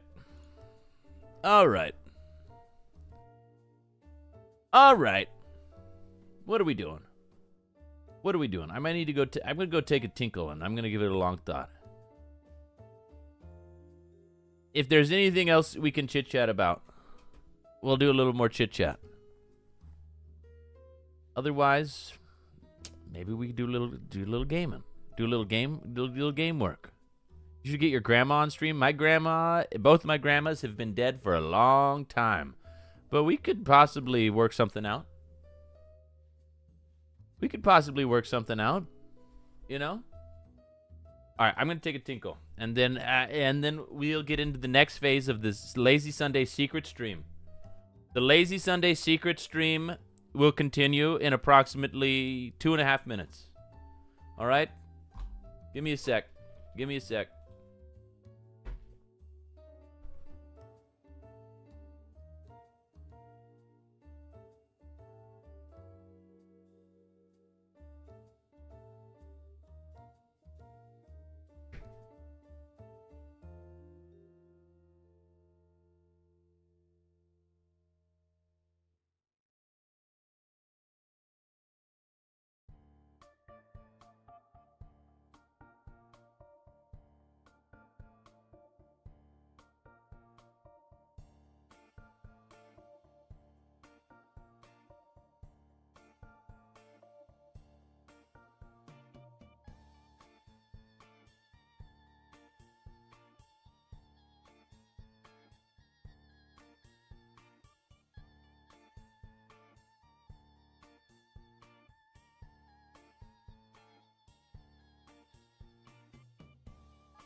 All right, I realized we got more to yap about.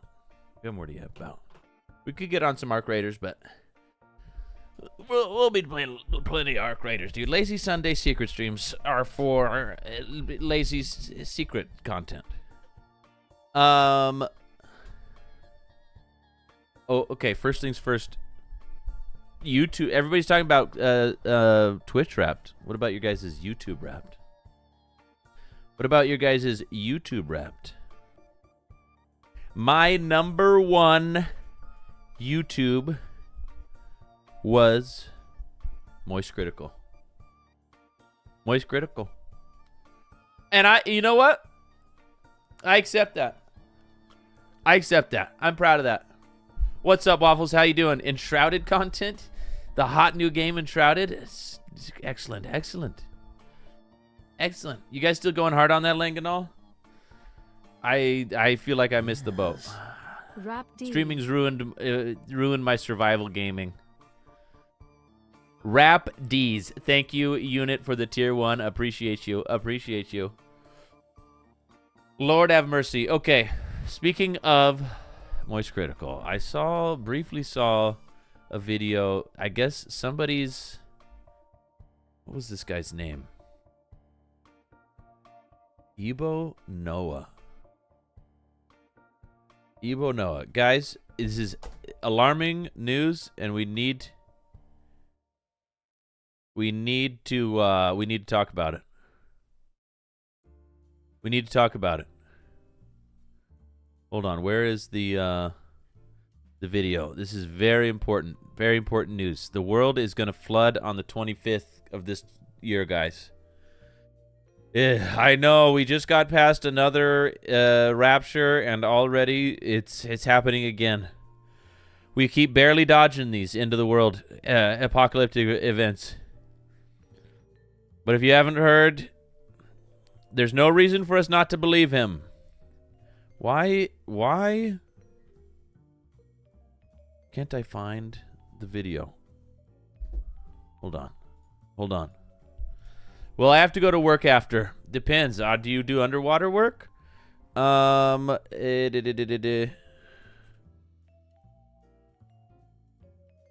didn't finish. I started this video, but I didn't. Okay, hold on.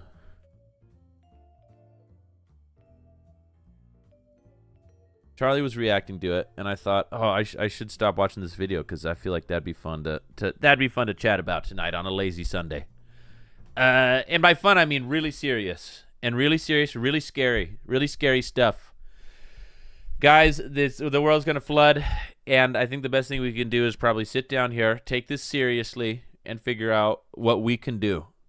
Ladies and gentlemen, allow us introduce the man, the myth, and the carpenter of the century, Ebonoa. This is Christian Vibes, one of my top watched YouTube channels of 2025. Christian Vibes GH, maybe is that Ghana? Is one of my top channels. On Noah II. According to him, a massive flood is coming on the 25th of December, and it's not just talking. The man has already constructed 8 arcs. This man's out here building arcs. 8 arcs. Now, you may be asking yourself, oh, here's another crazy guy predicting the end of the world. But if he didn't believe what he was saying, would he build 8? 8 arcs? We might need, yeah, we're going to need to rate him. And by rate him, we mean get in pair by pair to survive the flood. It's worth £250,000 in wood alone. Each ark can take 5,000 people, he said. And one of them, according to him, can... Each ark can take 5,000 people times 8. Okay, hold on. 5 times 8. Okay. Okay, yep. Nope, that should hold everybody in the world. That should do it. Carry 600 million people. I have questions for Ebonoa. How and where is he getting the money to buy the wood for the arks? And then why is he wasting a lot of money knowing perfectly that this isn't true? Well, let's also, guys, this guy's name is Noah, by the way. His name is Ebo Noah, the guy building these arcs. His carpentry skills. I mean, this man's building the shit out of boats. I mean, if by chance, now I know it's a low chance, but if by chance the world doesn't flood on the 25th, he could probably sell these for a lot of money. Fit and see what happens. But if it's true, then a lot of people are cooked, including me. If today's your first time doing the watching, kindly subscribe to Christian Vibes. People are asking, is the act for only Ghanaians? No, the act is for all. But it's for only those who have a covenant with God. A covenant ripcord? Wait, hold on, guys. We got to get this right. I'm not making fun of this. We're taking this seriously. A covenant what? With God. Oh, a covenant with God. Okay, all right. Fair enough. I mean, it's a good-looking guy right there. I trust him.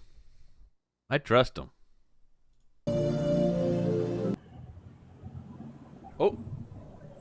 They can't see. I said, you can insult me. I will never insult anybody here because I'm a young boy.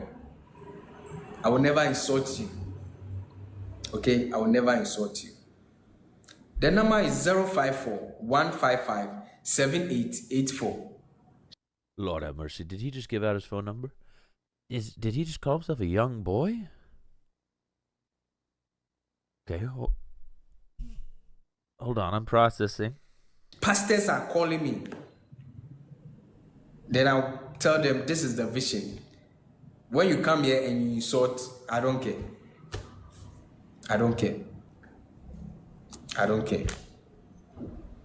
You do you, young boy. The good ones will call. Oh, Ebo, I heard this. But the negative ones, they will come here, then they will come and insult. TikTok, I say no. If you don't have patience here on TikTok, Uber will be free. I mean, I could get behind that message, huh? Pastas are calling me. Pastas? You think? No, I thought he said pastors, but you might be right. You might be right. Pastas. Pastas are calling. Honestly, dude, I relate. Hey, Pasta's always calling me, baby. But unlike him, I don't turn him away. Pasta's call me, I say, come on in. Come on in, Pasta. Any form, spaghetti, Alfredo, come on in. Whoo wee macaroni. Yeah, I mean all pasta is welcome. All pasta is welcome.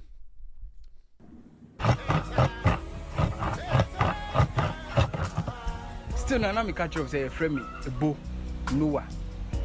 Ejuma no yen. O de nyama ebe shim. Fa we busu afo bra, fa undan for bra. Aduane a obedi bibia. Okay, he's not speaking English, right? I'm like, whoa, I'm honed in here. Can we get closed captioning up in here? O de nyama na me catch up say a friend me. Hola. Hold on. Still na me catch up say a friend me a bo Noah. Ejuma no yen. O de nyama ebe shim. Fa we busu afo bra, fa undan for bra.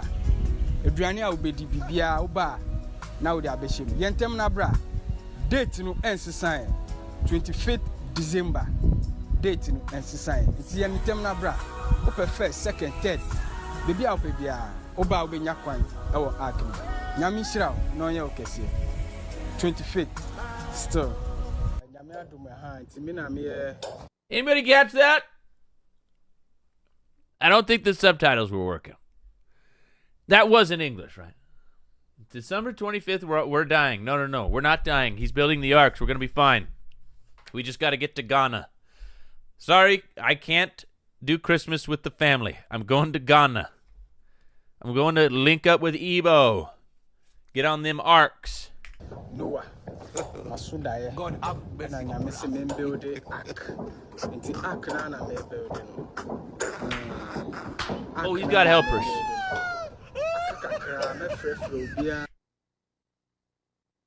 Wait. 2 pairs. By 20. What happened? This video has degenerated into madness. I mean, this was fairly easy. I mean, the guy, Christian Vibes Ghana, was doing a good job kind of setting it up, kind of walking us through it. And the video it's devolving into madness. What is this laughing? 2 pairs. Did he add this? 5th December, na me we ark. Nyame so ba be say we ase. Nti me catch it. Unim se obekwa a. Ka hello I will go. Ka hello I will go. Nti ark na missing. Ark na missing. Ark na missing. I can't tell me say we are ready. I'm 25th December. Na me we. Ti me for be a pe. Unim se obekwa and our comment section. What is in the background? Still, na me catch him say, "You friend me." And what's he gonna do wearing a potato sack, looking all like real Noah with a giant mechanical tractor in the background? What? I mean, at this point, just put a regular T-shirt on, Ebo. I see what you're doing. All right, you're trying to look like regular Noah, like old-timey Noah. You got the potato sack on. But you can't stand in front of a brand new modern tractor. Noah.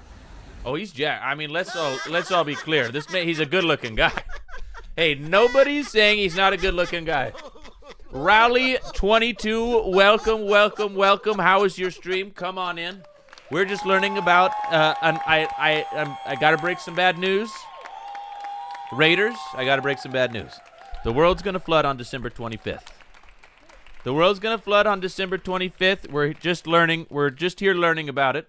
We were watching a video taking us through it. The video sort of has evolved into some strange... They're not speaking English anymore, and there's some cackling in the background. We're not really sure what's going on, but we got to get this right. We got to figure out how to get to the... He's built 8 arcs so far to help us. I mean, here, real talk.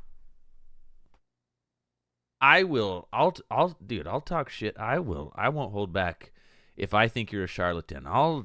That's scum of the earth. This guy's built 8 arcs. Say what you will about Ebo. I think he believes the world's going to flood. I think he believes. All right? I think he believes, and he's a great-looking guy. And when the world doesn't flood, possibly, when it possibly doesn't flood, he's going to have some beautiful boats, and he's probably going to make a lot of money selling them. Location Abba. Caterpillar. Thank you again, Rowley. Appreciate you. Finally finished the guide. The guide? Is that good? I'm writing it down. 2026 is Hey You Video Games Year of Variety. The guide. I'm gonna check it out. Sippy Sip OKC, appreciate you. He has no commitments in issues. Great husband material. He's a pretty good looking guy too. Just saying. If you don't mind a little, when you go in for a hug, a little rough potato sackcloth, a little itchy. Otherwise, you know. Now there say me invite you me patron member akanenchen because mumma ejuma no slow. Dude, what are you just dipping in English? Why? It's completely in Ghana. What is it called? He ain't speaking English anymore at all. The world ends on December 25th. Well, technically, it's getting flooded on December 25th. If it's like the last flood, it'll come back down. Not technically. This is not technically end of the world. Just sort of a reset. Now, I believe in the Bible, the original flood, God promised to never do it again. But maybe he was crossing his fingers. Montomobo. Nkofo bebre ebeba. Why? Me invite you a member. What you say? Mumma workers no enye adwuma no. I don't. Skip. On the screen is a new set of. Okay, we're back to English. GD. Invite only. GD. I thought he said all were welcome. Now he's saying invite only. It could also just be some Ghana words that sound like the English words invite only. We don't know. So Ebonoa claims that the vehicle you are seeing on the screen is a new set of woods he's ordered to continue the arc he's building. Oh my. It's a lot of wood. A lot of wood, and it's a big, real close-up. Oh, some beautiful camera work here. Some beautiful camera work. And this head keeps popping into the bottom. It must be a Christian Vibes inside joke. Yes. It's Ghanaian. It's Ghanaian. Ghanaian. Thank you. Ghanaian. Appreciate. Skilly. Shoe. Appreciate the Prime. Welcome back. Welcome back. Ghanaian. Okay. Ghanaian. This guy loves close-ups. A real close-up kind of guy. Really get the detail shot. I mean, nice wood. I mean, the man's building. He's gonna have 10 arcs by Christmas. Oh, is that him? He's not wearing the potato sack. Look at this guy. He's got Riz up in here. Shows more of this side of Ebo, huh? I don't think that's what he built.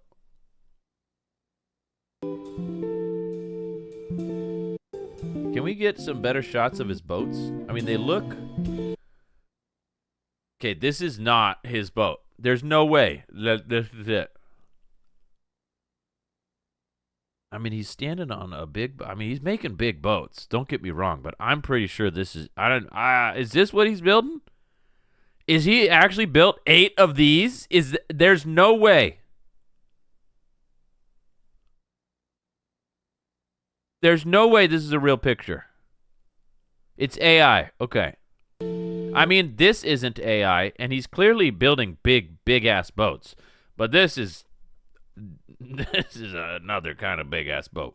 And don't forget to like and also share to others to share their opinions. Thank you for watching.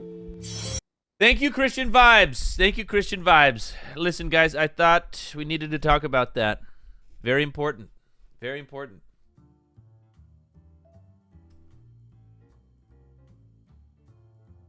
Yeah, I think he believes the world's going to flood on the 25th. You know, the people who are always predicting the end of the world, I think they're charlatans most of the time. I feel like they're charlatans most of the time. Scum of the earth. Charlatans of all kinds are they're the villains of life. Whether it's in politics or religion or just in your local office. Charlatans are streaming. Yeah, I mean, I suppose. How do you if a charlatan in stream? I guess if you're, I guess All right, I'm gonna piss some of you off right now. All right, trigger warning. All right, just know that I still love you. All right, take a deep breath. Everything's gonna be okay. All right, everything's gonna be okay. But you're right. There are some streamers that are charlatans. I don't think Asmongold believes a damn word he says. Neither did, and XQC's brand new political arc. I think what they see is numbers go up. When they talk shit, when they are talking their shit, they see it's guaranteed to go viral on LSF. It's guaranteed. I mean, every time they put a video out talking shit on Hassan or what, and even if you think Hassan's a charlatan, whatever. I just don't think they believe. I don't think that they're just a different opinion. If they had a different opinion, I'm good with that. I'm friends with very conservative people, and we get along great, and we disagree on everything politically, and we get along fantastic. I mean, we played a lot of Tarkov, and there's a lot of gun people in Tarkov, and I actually love guns. Was one of not some of my friends on the left don't disagree with me on that one. But, we hang out at TwitchCon, and I know they're super conservative, and we get along great. Who cares? Because you know what? I think they really believe it.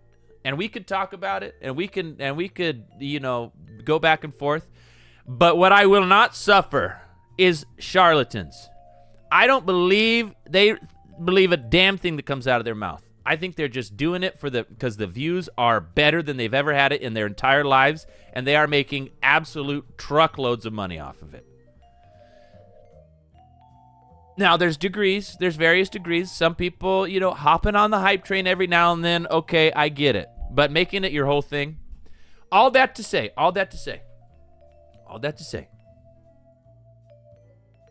I think Ebo Noah is not a charlatan. Bless his heart, I don't think he's a charlatan. Do I believe the world is going to flood on the 25th? I'll call it 50-50.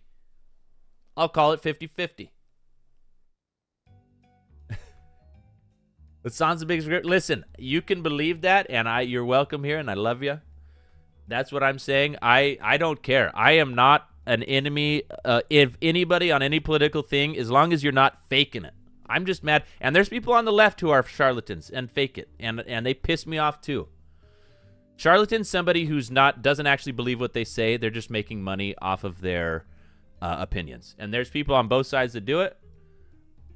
Obviously, whatever side you're on, the other side's charlatans are probably going to piss you off more just by the nature of things. But I think nobody in their right mind would say that there's not charlatans in every religion, every political side, everything. If there's any kind of worldview or belief, somebody's trying to make money off of it, and you got to just kind of vibe it out. You got to kind of just red flag alert. Plays a character a little hot. Listen, it's like I said, I know you guys. I know a lot of you guys are disagree. We have I feel like we have a pretty politically diverse community, which is why we don't talk politics a lot, because we're just trying to have fun over here. And I love that all of you guys are here. And whatever your opinion is, it's all good. It's all good. Because I don't think you guys are charlatans. All right? I might disagree with you, but you're welcome here, and we're just having fun over here. We are diverse because I am correct. Units over here planting flags. Yeah, Ilson, sorry. Hey, sorry to my mods. Don't fight, guys. Don't fight. I'm not trying to start a fight.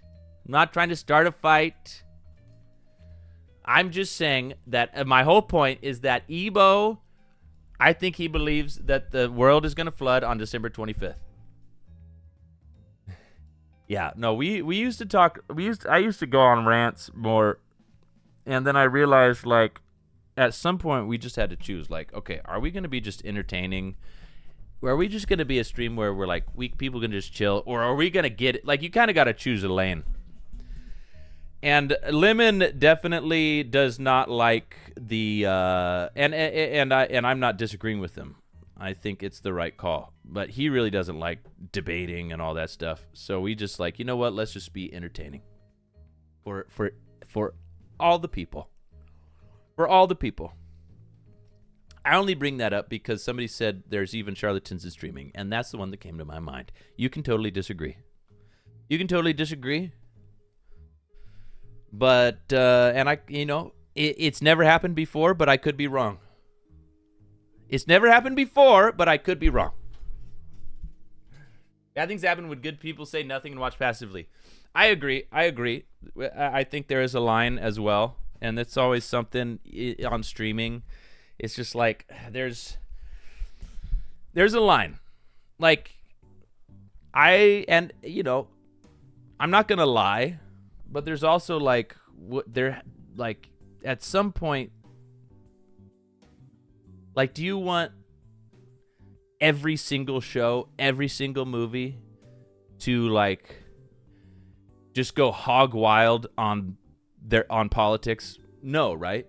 Well, are they being silent? The ones that are just entertaining? Is Jurassic Park, the new Jurassic Park movie? It's like, no, of course not.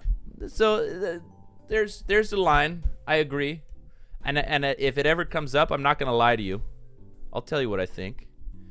But it's also, I think it's okay to just be having fun. I think there's a value for just being there's enough bullshit in the world where some stuff, it's nice to just take your mind off of there is content for every belief, and it's flooding every part of the internet. So it's okay for some parts of the internet to just be a place to chill out. Exactly. Call Ebo's number. Oh, God, dude. What time is it in Ghana? I'm not calling Ebo's number. There's no way. This man must have got so many phone calls. I don't know what this rant was about right here, but it's probably him telling people to stop calling me. Stop calling me. I know I gave you my number, but stop calling me. I don't want to hear it. Share the number. Listen, he shared his own number. It's right here. There it is on screen. I will never insult you. The number is 054-155-7884. If you would like to call, listen, he gave his phone number. So he's clear. I'm not breaking TOS here. I'm not doxing anybody. This man gave his phone number on the internet for the intent for people to call him. I'm just spreading the word. I'm just spreading Ebo's good word. 54. It's 4:42 a.m. in Ghana. He might not answer. You might have to wait. Till tomorrow. 155-7884. Pastors are calling me. I think that the closed captions got it wrong. Pastors are calling me. Then I'll tell them this is the vision. When you come here and you insult, I don't care. He seems like a good guy. Care. You know? I don't care. He seems like a good guy. Maybe we should do a charity stream where we raise money for Ebo's ARCs. What do you guys think? Maybe we do. Hey. Maybe we wait. Hey, he seems like a good guy.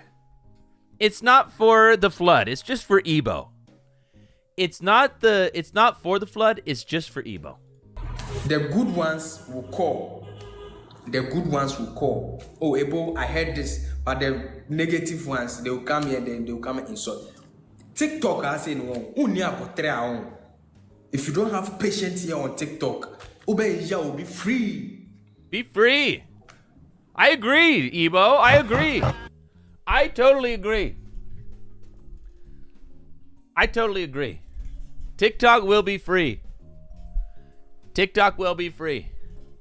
Well, that's all I have to say about that.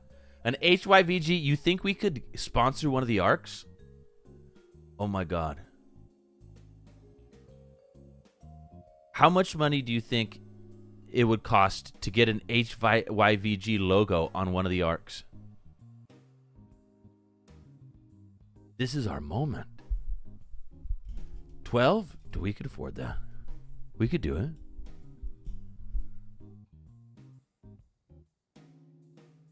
Sponsor it. Yeah. We should raid the arcs. I think that's what Ebo wants, right? Ebo wants people on the arcs. You got 5 on it? Listen, let me give it some thought. We're going to see. Maybe we can sponsor an arc. Say, listen, Ebo. We'll do a charity stream. We'll raise some money for you.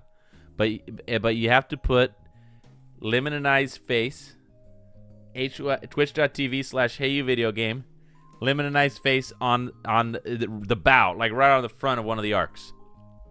I think we can make this happen. And I think that's called it's guerrilla marketing.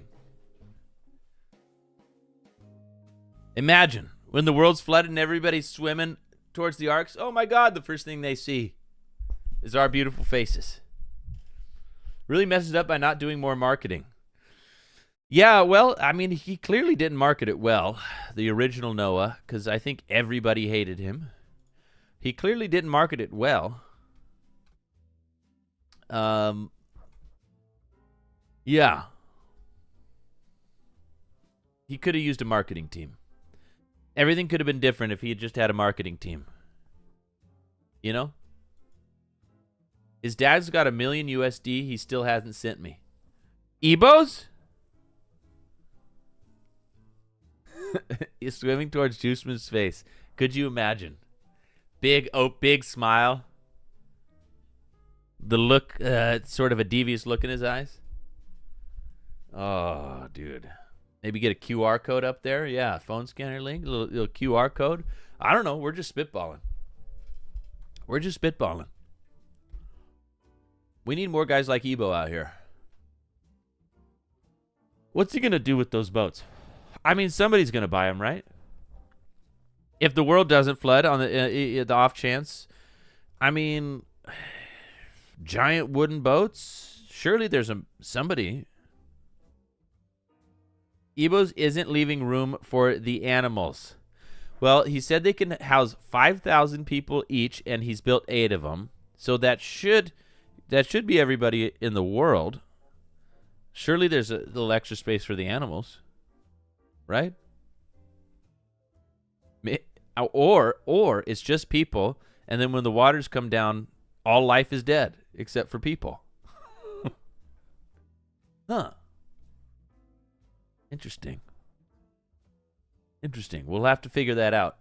Listen, one step at a time, guys. Let's get to the arc first, then we'll figure out how we'll survive with no life except for I guess we'll just have to fish. What would happen if the world really flooded, if it rained and fresh water mixed with the salt water? It would be enough fresh water to flood the earth. Would have to be an enormous amount of fresh water. And there's already an enormous amount of salt water. So would it be like 50-50? It'd be like would even the fish die? Would even the fish die? Because freshwater fish and saltwater fish would now be living in this like 50-50 mix. So all the sea life would die too. Except for like the rare, aren't there some very rare animals that can do both? Salmon or something? It's just going to be salmon, guys. It's going to be a salmon-only diet. Flesh water. Yeah, isn't that just fish? But that pits? Yeah. That might be it. They would die too. Yeah, don't salmon actually before they swim up the river, don't they undergo some kind of like biological shift? So they wouldn't just be able to live in both. The fish get on the boat too. Oh. Microbial life. Oh yeah, surely, yeah. The microbial life from the ocean would probably survive. Microbial life from freshwater might not, though, because salt is kind of kills that stuff. Listen, again, one step at a time, guys. First thing we got to do is survive the flood. Then we can figure it out. Maybe there'll be like some rare algae that survives, and we all just eat algae. Algae eaters. It'd probably be a healthier world. Israel has underwater bases. You think they're as big as Ebo's boats? I don't know. All right, complete different direction, but this is how my brain works. Speaking of unrealistic things, I watched the new Jurassic Park movie. I watched half of it 2 nights ago, and the last half last night when all the 24-hour tag people went to bed. All right. I know that these movies you suspend disbelief to have fun, right? But I feel like the Jurassic Park movies they've been encroaching on. It's getting harder and harder to suspend disbelief. The original Jurassic Park movie. Okay.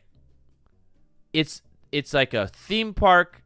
They biologically engineered dinosaurs from their DNA. Okay, they make them, and there's like a set amount that they're feeding and doing all this stuff and keeping alive.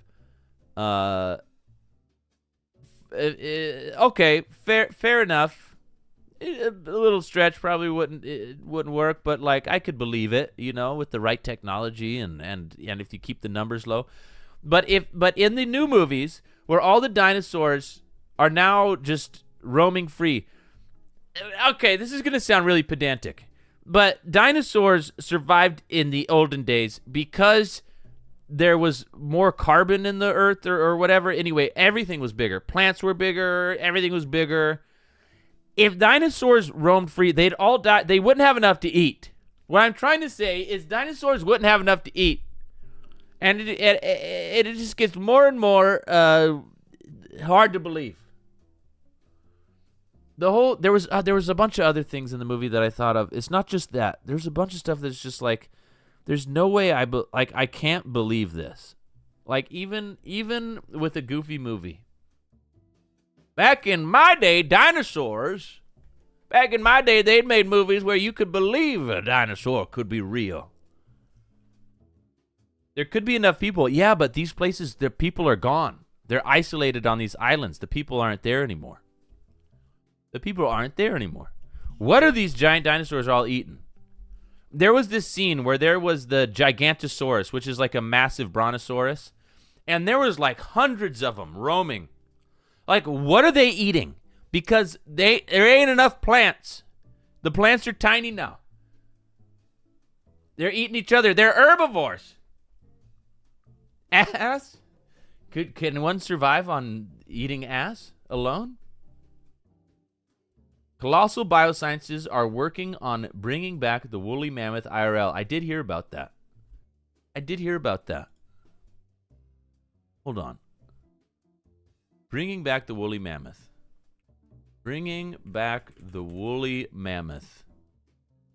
How's this going to work?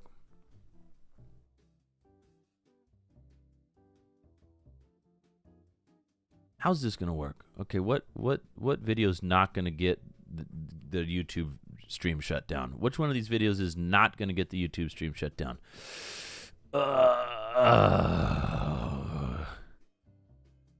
They're all from like news channels, I guarantee you. Okay, here, this one's a TED Talk. This one might not get the... If the YouTube stream goes down, it'll just chill. It'll come back. It'll come back once they realize we stop playing it. All right, hold on. Through the microscope of my father at the insects in amber that he kept in the house. And they were remarkably well preserved, morphologically just phenomenal. Morphologically just phenomenal. I say that, dude, that's crazy. I say that all the time. It's like one of my favorite phrases. Morphologically just phenomenal. Imagine that someday they would actually come to life and they would crawl out of the resin, and if they could, they would fly away. If you had asked me 10 years ago whether or not we'd ever be able to actually sequence the genome of extinct animals, I would have told you, it's unlikely. if you had asked whether or not we would actually be able to revive an extinct.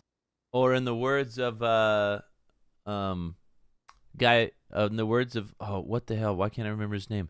The first Jurassic Park, wore a leather jacket. He talks like this. He talks like this. He's always like this. Guy Fieri. In the word, why did multiple people say Guy Fieri? Jeff Goldblum. That's who I'm talking about. I don't know, remember what movie he said this in, but he did say, we didn't think about, and I'm pretty sure he said this, he said, we only thought about whether we could do it and not if we should do it. All right? All this shit we're dealing with AI, we made movies in years how we shouldn't do this because it's horrible. Now we're just going full sprint into an AI dystopian apocalypse. Have we also not seen Jurassic Park? Should we be bringing back the woolly mammoth? Species, I would have said pipe dream. But I'm actually standing here today, amazingly, to tell you that not only are... To tell you that I'm going to be the that I am the harbinger of death. That I am the herald of the apocalypse. I'm here to tell you an exciting news. I'm the harbinger of the apocalypse. I'm going to make dinosaurs. Because it's going to go fine. Oh, that was another thing. Actually, it probably would go fine. You know why? That's another thing in the Jurassic Park movies. That is, not only could they not survive just by not being able to get enough nutrients, it's completely not believable that people, like modern military technology, we could easily take the dinosaurs out. They're like, oh shit, they got loose. It's really bad for the actual ecosystem of the islands itself. They're going to absolutely destroy the ecosystem. It's going to be a nightmare, and then inevitably they're all just going to starve to death anyway. We could easily send in an elite military force, and like no dinosaur would have any chance. Not a single. There would not be any casualties. We could go in with high-powered rifles, drones, and we'd just take all of them out. It would be so easy. And Jurassic Park movies, they keep making them pretending like, oh my God, oh, they got loose and there's nothing we could do about it. So let's send in a small crew of 8 people and have them slowly get picked off one by one. And we didn't bring guns. And for some reason, we don't have guns. My God. Can I get a 30-minute TED Talk? Sure, I just got to come up with the topic. The sequencing of extinct genomes a possibility, actually a modern-day reality, but the revival of an extinct species are actually within reach. Maybe not from the insects in amber. In fact, this mosquito was actually used for the inspiration for Jurassic Park. He has seen Jurassic Park, and he's about ready to he's going to Jurassic Park us. But from woolly mammoths, the well-preserved remains of woolly mammoths in the permafrost. Woolies are a particularly interesting quintessential image of the Ice Age. They were large, they were hairy, they had large tusks, and we seem to have a very deep connection with them like we do with elephants. Maybe it's because elephants share many things in common with us. They bury their dead, they educate the next of kin, they have social knits that are very close, or maybe it's actually because we're bound and they're smart enough to build bombs by deep time, because elephants like us share their origins in Africa some 7 million years ago. And as habitats changed and environments changed, we actually, like the elephants, migrated out into Europe. Oh, is that why we're friends with elephants? Is because we evolved in the same spot? We're naturally friends with dude. What if elephants are man's best friend? We got it wrong. They're just it'd be a little tough though to have an elephant living in your house. Might have got it wrong, guys. Be a lot. Again, we're talking about it'd be a lot to feed. The universe is only 6,000 years old. That's true. That's true. Also, this guy hasn't considered that. And Asia. So the first large mammoth that appears on the scene is Myriadonalis, which was standing 4 meters tall, weighing about 10 tons, and was a woodland-adapted species and spread from Western Europe clear across Central Asia. Tell me how you're going to do it. I don't care. Tell me how you're going to do it. 500,000 years later that we had the arrival of the wool. climate and fast encroaching dense forests that are migrating north, and also, as the late great Paul Martin once put it, probably Pleistocene overkill, so the large game hunters that took them down. Fortunately, we find millions of the remains strewn across the permafrost, buried deep in Siberia and Alaska, and we can actually go up. I guess we're not man's best friend. I guess they're not man's best friend. Looks like we killed them all. It appears we may have killed them all. That's not something a best friend does. Out. And the preservation is, again, like those insects and animal, phenomenal. So you have teeth, bones with blood, which look like blood. You have hair, and you have intact carcasses or heads which still have brains in them. So the preservation and the survival of DNA depends on many factors, and I have to admit, most of which we still don't quite understand. But depending upon when an organism dies and how quickly he's buried, the depth of that burial, the constancy of the temperature of that burial environment will ultimately dictate how long DNA will survive over geologically meaningful time frames. And it's probably surprising to many of you sitting in this room that it's not the time that matters. It's not the length of preservation. It's the consistency of the temperature of that preservation that matters most. So if we were to go deep now within the bones and the teeth that actually survive the fossilization process, they're literally going to Jurassic Park. The DNA, which was once intact, tightly wrapped around histone proteins, is now under attack by the bacteria that lived symbiotically with the mammoth for years during its lifetime. So those bacteria, along with the environmental bacteria. The people in Bangladesh disagree with your friendly elephant comment. Well, I took it back. I took it back because he told us that the reason mammoths went extinct is because we killed them all. Apparently, we killed them all. This man wants to arc, but the planet is arc. Yep.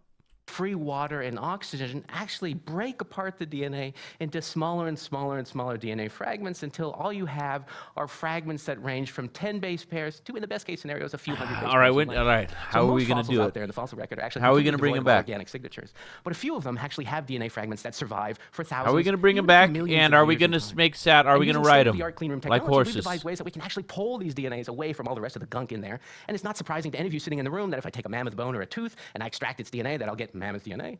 But I'll also get all the bacteria that once lived with the mammoth, and more complicated, I'll get all the DNA that survived in that environment with it, so the bacteria, the fungi, and so on and so forth. Oh, there's no way that could go wrong. Bringing back a ton of long extinct bacteria, that's probably going to be fine. Not surprising then again that a mammoth preserved in the permafrost will have something on the order of 50% of its DNA being mammoth, whereas something like the Colombian mammoth living in a temperate and buried in a temperate environment over its laying in will only have 3 to 10% endogenous. But we've come up with very clever ways that we can actually capture and discriminate the mammoth from the non-mammoth DNA. And with the advances in high-throughput sequencing, we can actually pull out and bioinformatically rejig all these small mammoth fragments and place them onto a backbone of an Asian or African elephant chromosome. This idiot. These aren't mammoths. These are clearly worms. What, are you going to resurrect a bunch of mammoth worms? Who cares? God, dude, you'd think the smartest people are just the dumbest people. You know what I'm saying? It's so stupid. And so by doing that, we can actually get all the little points that discriminate between those the mammoth must be and the trunks. Oh, you know what? You might be right. About a mammoth. Well, the mammoth genome is almost at full completion, and we know that it's actually really big. It's mammoth. So a hominid genome is about 3 billion base pairs, but an elephant and mammoth genome is about 2 billion base pairs larger, and most of that is composed. Whoa! Who's that lady? Hey! Oh, dang! Is that what we used to look like? Lord have mercy. Big old meatball. I'm going to call her Meatball. Composed of small, repetitive DNAs that make it very difficult to actually rejig the entire structure of the genome. So having this information allows us to answer one of the interesting relationship questions between mammoths and their living relatives, the African and the Asian elephant, all of which shared an ancestor 7 million years ago. But the genome of the mammoth shows it to share a most recent common ancestor with Asian elephants about 6 million years ago, so slightly closer to the Asian elephant. With advances in... Oh my God, we're resurrecting Asian mammoths. Oh my God. Trump's not going to like that. He's not going to like that. Ancient DNA technology, we can actually now start to begin to sequence the genomes of those other extinct mammoth forms that I mentioned. And I just wanted to talk about 2 of them, the woolly and the Colombian mammoth, both of which were living very close to each other. He's not going to like the Colombian ones glacial either. Peaks. So when the glaciers were massive in North America, the woolies were pushed into these subglacial ecotones and came into contact with their relatives living to the south. And defunded! And a little bit more than the refugia, it turns out. It looks like they were interbreeding. And that this is not an uncommon feature in proboscideans because it turns out that large savanna male elephants will outcompete the smaller forest elephants for their females. So large, hairless Colombians outcompeting the smaller male woolies. It reminds Large hairless Colombians. Oh, sir, we already have those. We already have those. Not sure where I'm going with that. Inbreeding. Another thing they have in common. Lord have mercy. Sounds like a boat strike target. Large. We've got a boat full of large hairless Colombians coming off the coast 6 miles out. Strike it. Take it down. Me a bit of high school, unfortunately. So this is not trivial, given the idea that we want to revive extinct species, because it turns out that an African and an Asian elephant can actually interbreed and have live young. And this has actually occurred by accident in a zoo in Chester, UK in 1978. So that means we can By accident, buddy. Somebody needs to tell this guy about the birds and the bees, because that was no accident. actually take Asian elephant chromosomes, modify them at all those positions we've actually now been able to discriminate with the mammoth genome. We can put that into an enucleated cell, differentiate that into a stem cell, subsequently differentiate. All right. Pause. ADHD brain. Did you guys know that the birds and the bees? I never knew this, but birds and the bees are. There was a picture I saw on Reddit, and there were bathrooms in a restaurant, and one of them had a bird picture, and one of them had a bee. And apparently, birds and the bees are supposed to be male and female. I just thought it was like, I just thought it. I didn't know like which one's the male and which one's the female. Apparently, and I think I'm correct. Apparently, bees are male, birds are female. Is that right? Is that right? Because the bees are the ones that pollinate. And the birds, I don't know, are pretty? Is it the other way around? Oh, bees are mostly female. So birds are male? Got that stinger on them. What's up, Hex? I do. Listen. It may be coming out of their butt, but it's coming out of somewhere, you know? Better than nothing. Aren't they both pollinators? I don't know. That's what I'm saying. I don't know. I didn't know that the birds and the bees are actually, one of them's, I don't know. Both are both sexes. That's what I'm saying. That's what I'm saying. But there was a bathroom in a restaurant, and one bathroom had a picture of a bird, and one had a picture of the bee. I bet you, I can't imagine that's going to stay like that for long. They must have so many confused customers being like, so which one am I? And then the waiter's sweating. Oh no. Oh, I don't know. Which one are you? It's just too confusing. It's too confusing. I wish I knew how sex works. It's complicated. It's complicated. It's complicated. It's kind of like, if I were to explain it, it's kind of like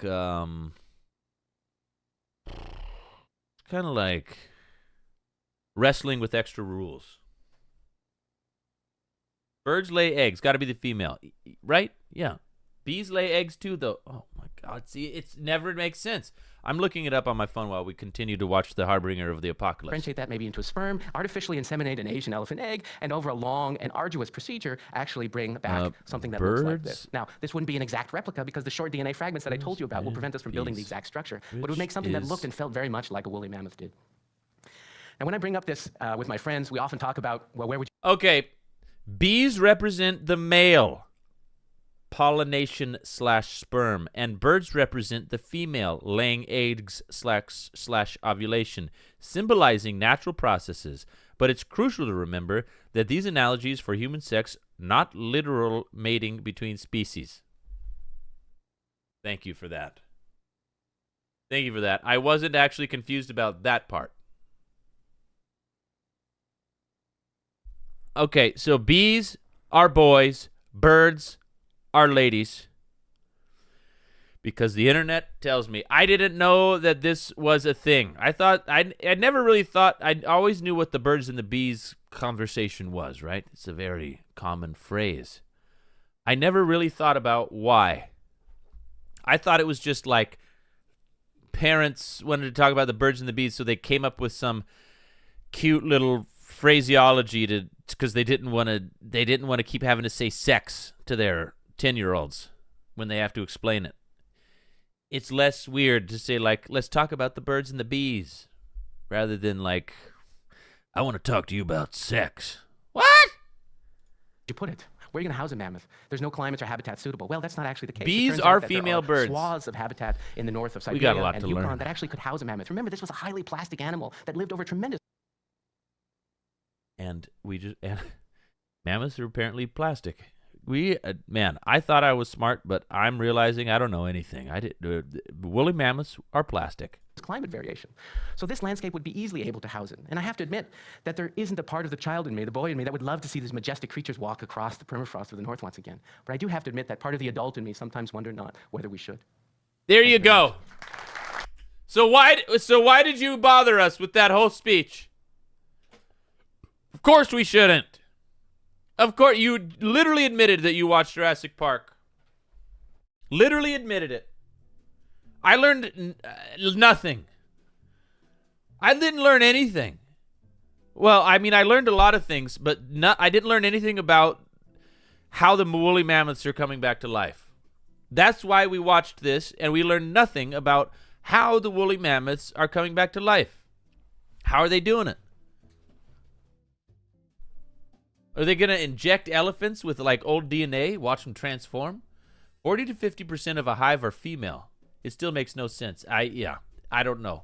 We need to find whoever came up with this analogy and grill them.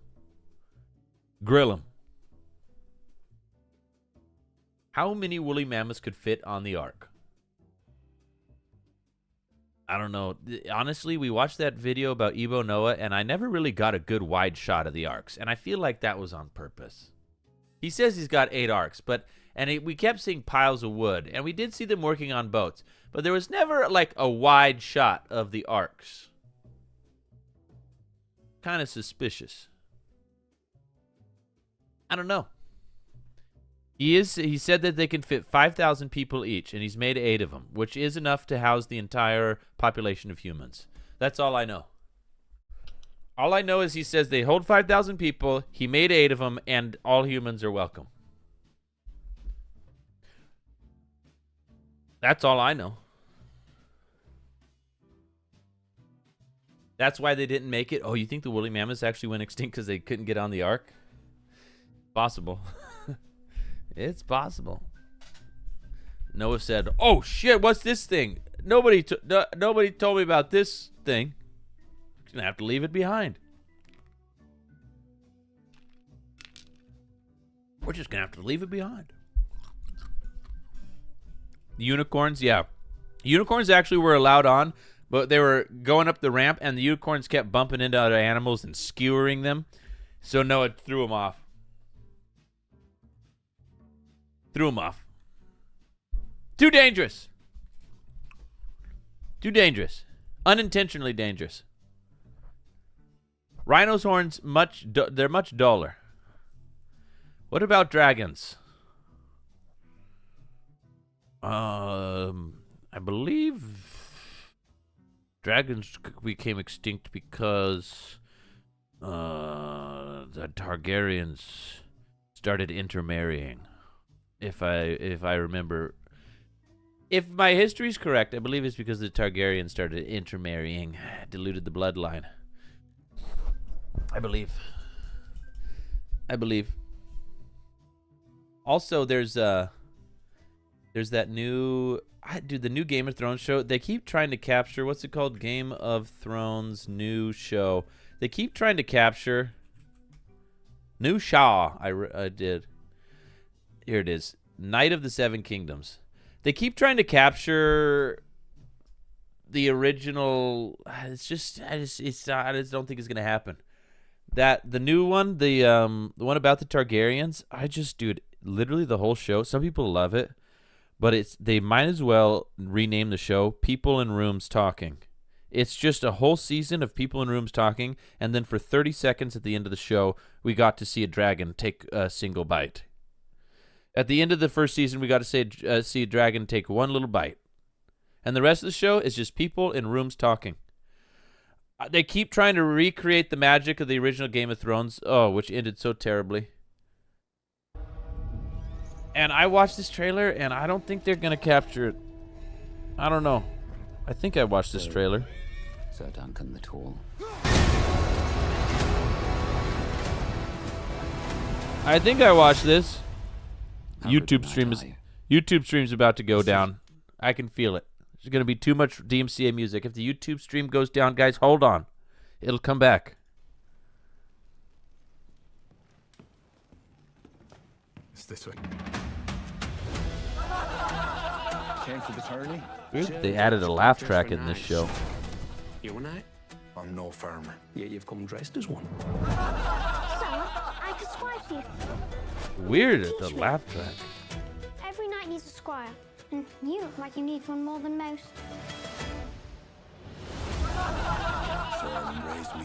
The laugh track doesn't fit at all. I don't know why they added it. But with honor. And I swore that I would. What's this? It's a hedge knight, ain't it? What? It's like a knight, but sadder.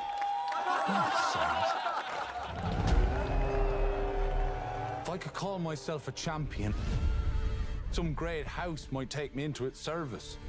Perhaps even House Targaryen. Targaryens, they're incestuous. So such a strange trailer with these sitcom elements. Sir Duncan the Tall. Arion would like your head. Maybe the gods figure this is what I deserve. Come on, little knight. And Doesn't so, make any sense. I ask you again, how good a knight are you? So is this just a Knight's Tale, Game of Thrones edition? You may be wise to run. Won't they kill me if I run? I do like how they're sort of doing a mashup of Avatar: The Last Airbender. Could be interesting. Could be interesting adding Aang into the Game of Thrones universe. As honor deserted the noble houses of Westeros. And there are no true knights among you. Was that ill-handled? Right, yeah.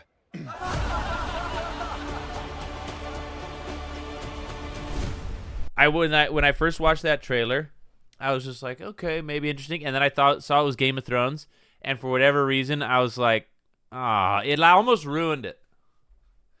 I mean, it looks better than people in rooms talking, but I don't know, dude. Maybe what if they just took the budget that they spent on this show and just made a new IP? They could still make it medieval, fantasy-ish, low magic, whatever.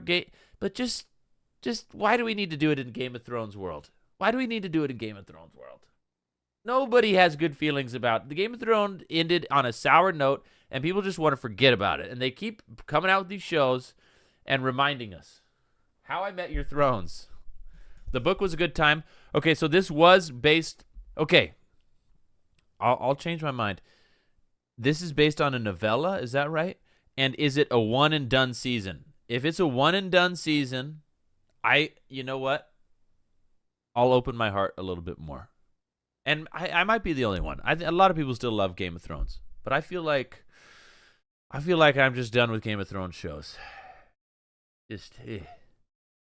Castaway starring the Burnt Peanut and Wilson. Wouldn't the Burnt Peanut be Wilson? It's Always Sunny on the Throne. Now that unironically would be, dude, just honestly, Always Sunny's like my favorite comedy show ever. I've seen all episodes all the way through like 10 times. It's like my comfort show. I just pop it on my second monitor when I don't have anything else to watch. And even I'm saying I'll be okay with them just ending the show if all the same people start a new show called It's Always Sunny on the Throne. And it's the same, but they run a tavern. It's all medieval. They run a tavern. I'm in. 20 seasons more. 20 seasons more. 20 seasons of Always Sunny on the Throne. I mean, that's how they get back into the mainstream. Not that they really ever left. They have such a devoted audience. They could do seasons forever. But Always Sunny on the Throne would be unironically fantastic. That show kills me because you're from Central Pennsylvania. Oh, dude, I just love it. It's just the best. There's nobody beats it. Yeah, Game of Thrones ended. So the Game of Thrones, I've said this before many times. The problem with Game of Thrones ending wasn't the story elements. I think if you watch back, it was all building towards, spoiler alert, Daenerys going bad and everything. The problem is the last season should have been 3 seasons. The pacing sped up like 10x because the showrunners got a Star Wars movie deal. And HBO's like, hey, let's do a few more seasons. They're like, no, we're just going to end it on this one because they got a Star Wars movie deal, which ended up falling through, and they didn't even get the Star Wars movie. So it was all for nothing. It would have been fine. The actual story elements, even Arya killing the Iceman. A lot of people are like, that didn't make sense. But like her story arc, if it happened where they took the time in the last 3 seasons to really like make it make sense, it would have been fine. It was just they rushed the shit out of that season, and the characters changed so quickly, so suddenly, and then the war ended so fast. This big buildup of the war, of the zombies, and it's just like it's just over. It's like, what? Is that how it ends in the books? The books haven't even been written. The last book hasn't even been written yet. George R. R. Martin did work with them, so I do believe that the story elements in the show are actually the story elements that will be in the book. But I'm sure the book will be, if it ever comes out, which honestly I think that it won't, and I think that George R. R. Martin has fully committed to just being like, I'm just going to die and have somebody else write it when I die. He's got all the story elements. He's probably got it all together. He just doesn't want to finish it. I don't think he's going to finish it. I don't think he plans on finishing it. I think he's going to pull a Wheel of Time and just be like, I'm just going to die and somebody else can finish it. Brandon Sanderson can finish it.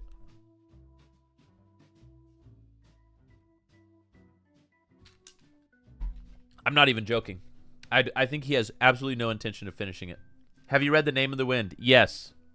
Another book series that I'm not sure if we'll ever see the end of. I don't think we'll ever see the end of that one either. And it was fantastic. And that guy, he's too young to die. Well, I mean, of natural causes. I think he just got too in his head, and he got like the creative like perfection where he is so afraid to like not end it perfectly that he overthought it, and then because he overthought it, he burned out, and now he can't even like think about the books anymore. Unfortunate. Very unfortunate. Brandon Sanderson fan, Darth? Oh yeah. I love Brandon Sanderson. You know, he's a little some like fantasy snobs will be like, "Oh, Brandon Sanderson. It's just pulp." And it's just like, "You know what? But it's really good pulp, all right? It's really good pulp." I mean, that man pumps out books like they're letters. He will finish anything he starts. He pumps out like a 900-page book every week. It's absolutely insane. Absolutely insane. If you guys haven't read the Stormlight Archives, Lord have mercy. If you're into that kind of thing, get started. Get started. That's a series that we can all be confident will end, unless he gets hit by a truck or something. Lord. The Stormlight Archives. The first book is Way of Kings, I believe, by Brandon Sanderson. So good. Oh my God, dude. Such a good. Oh, I love it. I've read it all the way through twice.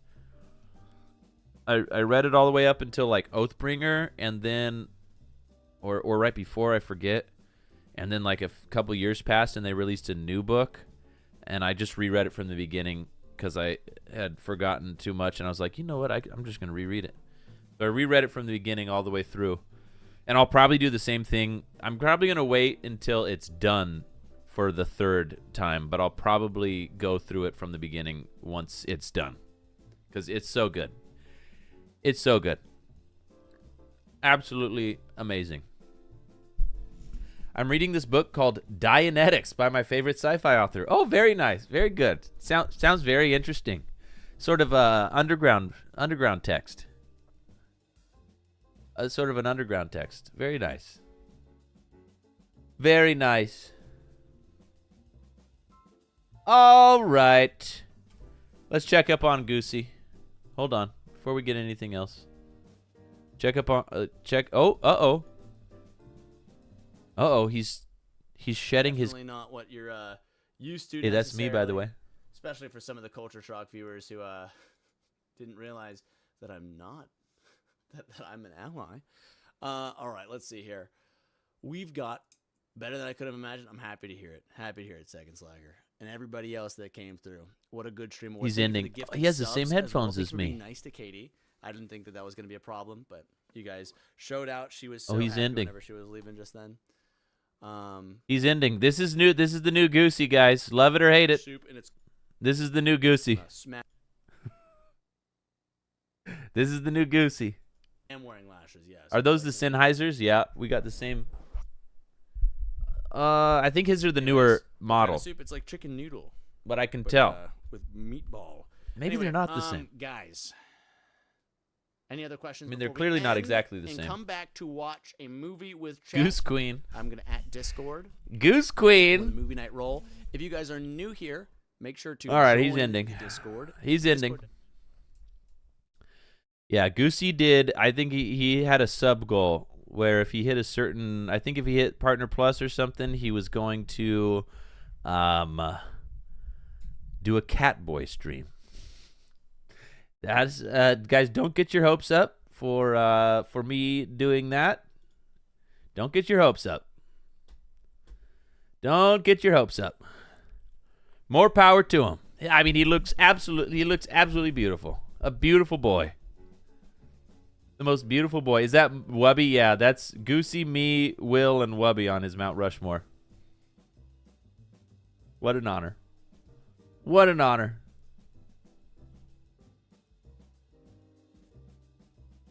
Lord have mercy. He just ended his stream and he just restarted it. Does he know he's live?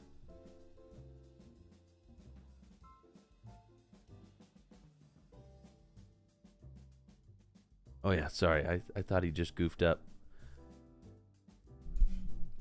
Yes, that's right, Vicious Jellyfish. That's right. All right. All right. Man, we've been chit-chatting for almost 3 hours. He's watching a movie. Oh, yes, because he's got to restart because the VOD. He has to delete the VOD. What movie is he watching? We should do more movie reviews, you know? We should do more movie reviews. We got to figure out how these guys are watching. So they watch videos or movies, and so here's my understanding. If it's on YouTube, they watch it and then they delete the VOD. Is that it? What about a subathon for a Gimmick DM D&D stream? We actually did that before for a sub goal, and we played like 4 or 5 sessions and we never finished it because everybody's schedules got all messed up because it started creeping in towards the holidays. And we're like, oh, we'll pick it up next year, and it just never happened. So we did a D&D campaign where you guys were one of the characters, Chatty. We had this whole thing set up where like everybody would type in actions, and then there'd be like a vote on the action, and then it would literally like text, like your character would actually talk in the D&D campaign through like text to speech, and AI would take your guys' choice and then create like a dialogue based on it. And as you guys can imagine, your character was sort of the straight man, the no funny business, always just eyes on the goal, mission oriented. No, the last session you guys drank a enlargement potion. You guys were in the hot dog kingdom, and you ate, and Chat's character ate the king. Turned into a giant, destroyed the city. The people were running on all directions, and Chatty ate the king. You ate the hot dog king. That's how the campaign ended. Honestly, at least it ended up. I know that wasn't supposed to be. There was supposed to be one more session, but honestly, kind of a great ending. We can just let our imaginations fill in the blanks of what happened after that. You used 300k points to eat the hot dog king. Was that you, Deadly? It was beautiful. It was beautiful. Oh, that was fantastic. That was absolutely fantastic. We will do it again someday. Someday. I don't know when, but we'll do it again someday. It's actually hard to get a D&D group together, and especially with Chad as one of the characters, I literally have to essentially, like, after every session, I have to, like, rewrite everything because it never goes, it never stays on the rails. And I am like, when I DM, I'm like the opposite of railroading. I love the story going anywhere it goes. Totally off course, completely change the main mission, whatever. Of course, that makes a ton more work for me. A ton more work for me, but I think that's D&D in its truest form. And it can be fun to play a more railroaded campaign, like, but I enjoy just ones where the world is your oyster. And let me tell you, the campaign we did on stream, I literally had to like rewrite, like I think even the main plot line. On the first one, Juiceman's character ended up becoming the final boss. That was not in the writing. Juiceman's character abandoned the party and ended up being the final boss. He was all snoiled up. And they killed, and Lemon ended up having to play Juiceman's uncle. And Juiceman's uncle had to kill Juiceman in the end. And Juiceman was slain. Slain. The Snoil factory was burned down. It was not planned. There was a whole other storyline that was completely rewritten. You've only played Baldur's Gate 3, but not actual D&D. Actual D&D, is the best. It's the best. There's nothing that compares to it. If I had to choose between all video games in the world or D&D, like one of them gets deleted and never exists ever again, I would choose to save D&D and remove all video games from the planet. It would break my heart, but I would choose D&D. It's the best. There's nothing like it. There's nothing like it.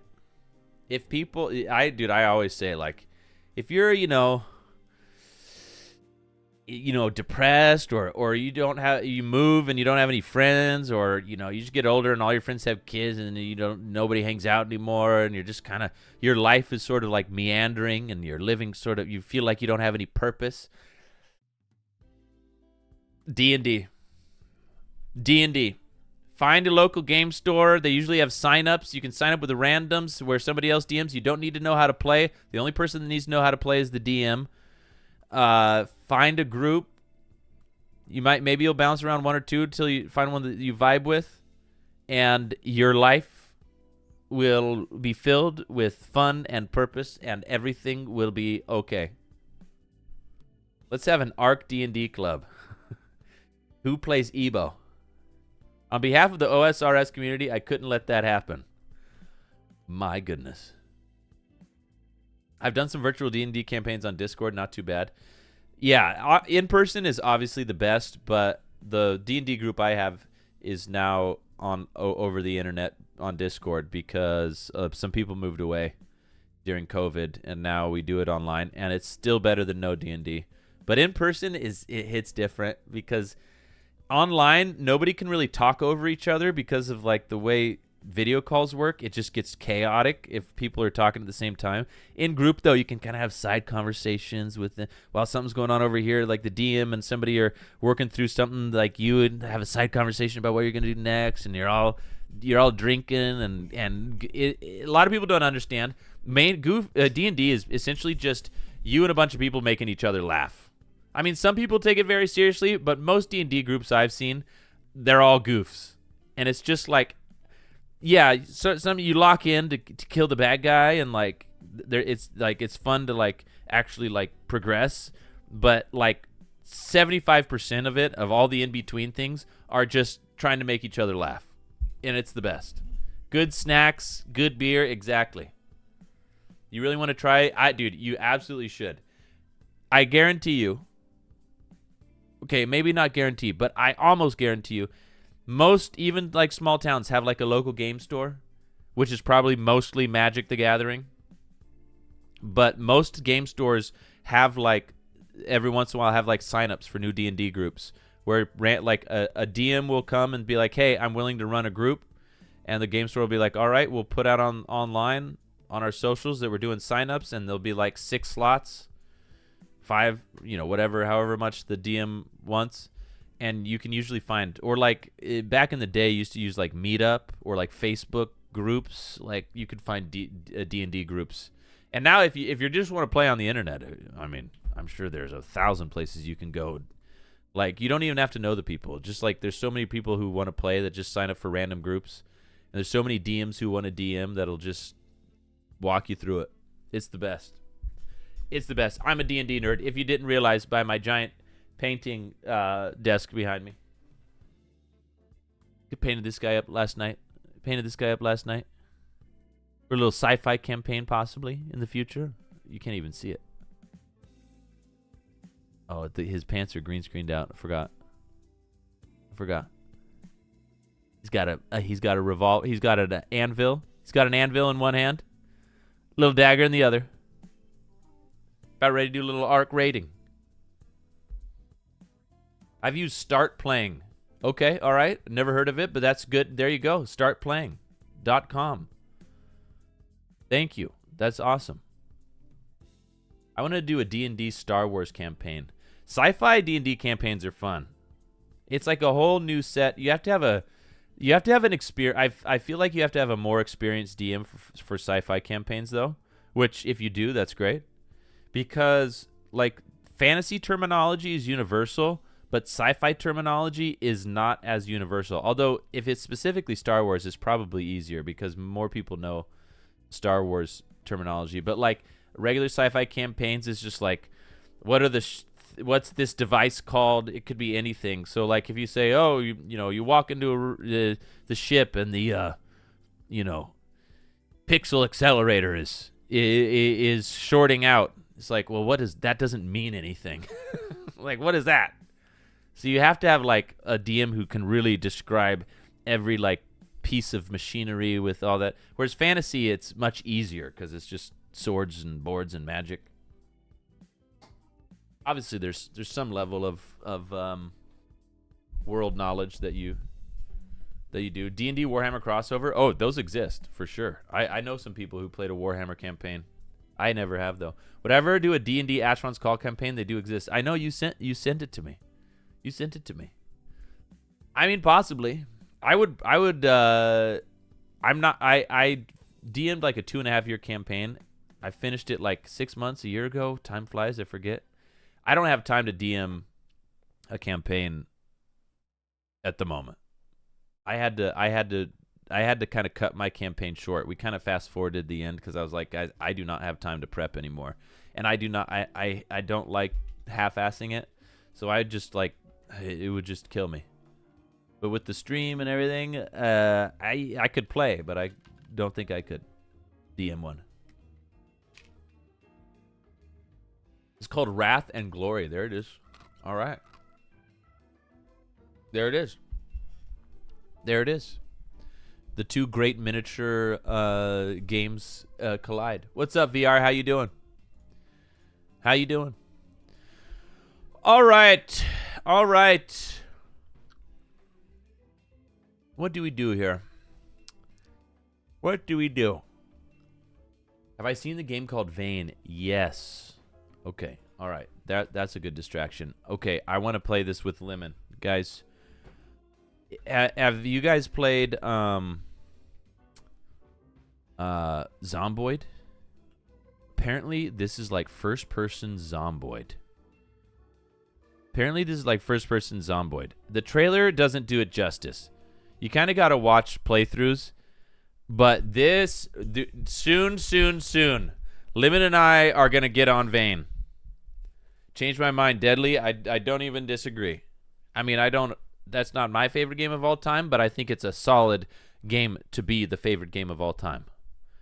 We're still waiting for Build 42 to come out with multiplayer.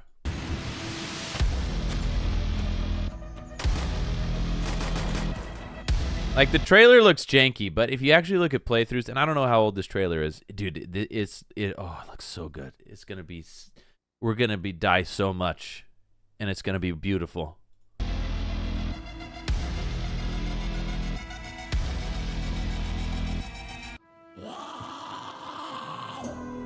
It is multiplayer, right? I mean, if it's not multiplayer, then probably okay. Good. Dude, it'd be fun to get like a server going. It'd be fun to get a server going.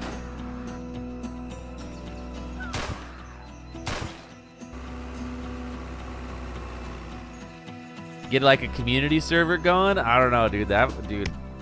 I mean, we got to play it first to make sure we like it. But I love these kind of games. It's almost guaranteed I'm going to like this game. But it'd be fun to get like maybe a community server going. Just have it up, even if there's just a few people on, just to have other life, you know, in the world.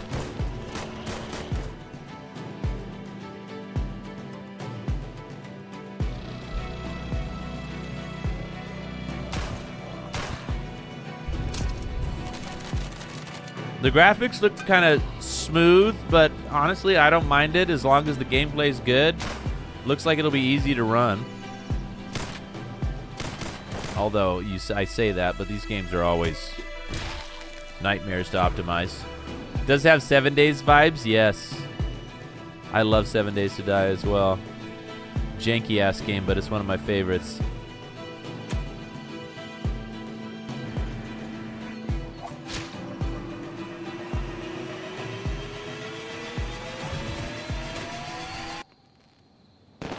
Whoa. Yes. Dude, we are going to play this game soon. What makes the games, if this is true, if it's true what people say, that this is a first-person Zomboid, the thing that makes these Zomboids so good, it's not just like another DayZ or another survival game. It's like brutal. Like, you get bit and like you're essentially going to die. Unless you find, like, I don't know if there's an antidote in this game, but it's just like you have to find it. And like the zombies are not, they're not like DayZ where once you got a gun, it's pretty much fine. The zombies aren't a big problem. No, the zombies are like, it's not if you're going to die, it's when you're going to die and how long you'll make it before you die. And you're going to put in so much work, and when you die, you're done. You're done. I mean, if it's a persistent world, then I guess you can, you know, maybe reclaim some stuff, but like your skills and everything reset. Recommended system is no. Is that true, Lofton? What? That's insane. Yeah, Zomboid you can customize the shit out of it. I remember me and B-Wise, we turned zombies all the way up, and we do like one-off streams where we'd had this mod where you can get to a helicopter and escape, but you'd have to go across the map, and we turned the zombies all the way up, and it was absolutely wild. Like thousands of zombies on your screen. That's what it says on the Steam page. That's absolutely crazy. Yeah, dude. The RAM. I haven't even checked RAM prices. Oh, Lord. Hold on. Let me see how much. I think I have 32 gigs. I hope so, because, device manager. I have the following amount of random access memory. Where is it? Where is it?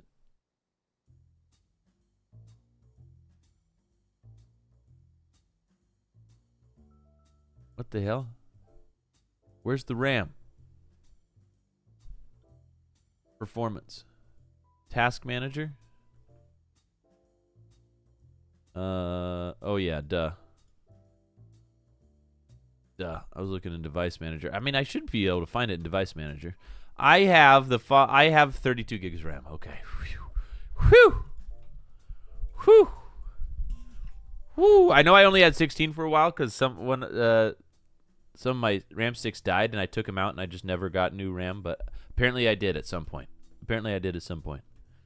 That's some wild specs though. Holy cow. I mean, I think we meet the requirements, But I was I assumed based on the graphics of this game it would be easier to run. I was wrong. Anyway, Vane is a game. What are some other games we need to play soon? I'm just in a variety. Dude, Drive Beyond Horizons. Oh, I just love that game. But it's not a game you can just keep playing because it's kind of the same thing. Vane. We need to make a list. This is the 2026 variety list. Vane at the top. Variety is my favorite to watch. Yeah, dude, this is the year. Even Arc Raiders, like I actually have pretty much lower numbers in Arc Raiders when we play it. I'm just so addicted to the game that I do it anyway because I love the game. But it's I think actually Variety at the moment is kind of our best performing, so it's positive reinforcement. Farming Simulator, we did play a farming simulator. I'm just gonna write simulators. I need to look up new simulators. We played one farming simulator and it was hilarious. Simulators. Roblox. I mean, Roblox is like 1,000 games. I love watching Arc Raiders. I will keep playing it. Even if the views aren't as good. I gotta be happy. I need to be happy. I'm still gonna be playing Arc Raiders. I know it's not for everyone, but I'm still gonna be playing Arc. Arc, it just assume Arc is mixed in with all of the variety.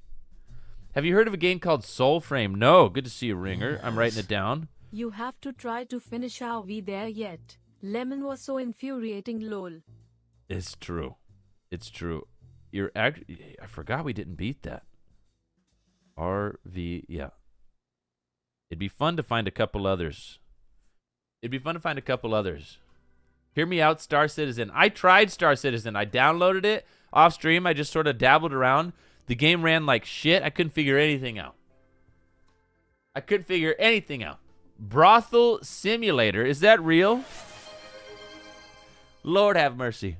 What was that? Oh, we got a hype train? Lord have mercy. Chunk. Appreciate the prime. Appreciate you. Warframe makers made Soulframe. Oh, okay. Soul Mask. I have heard of that one. That'd be fun. Soul Mask. I know Langenall was playing.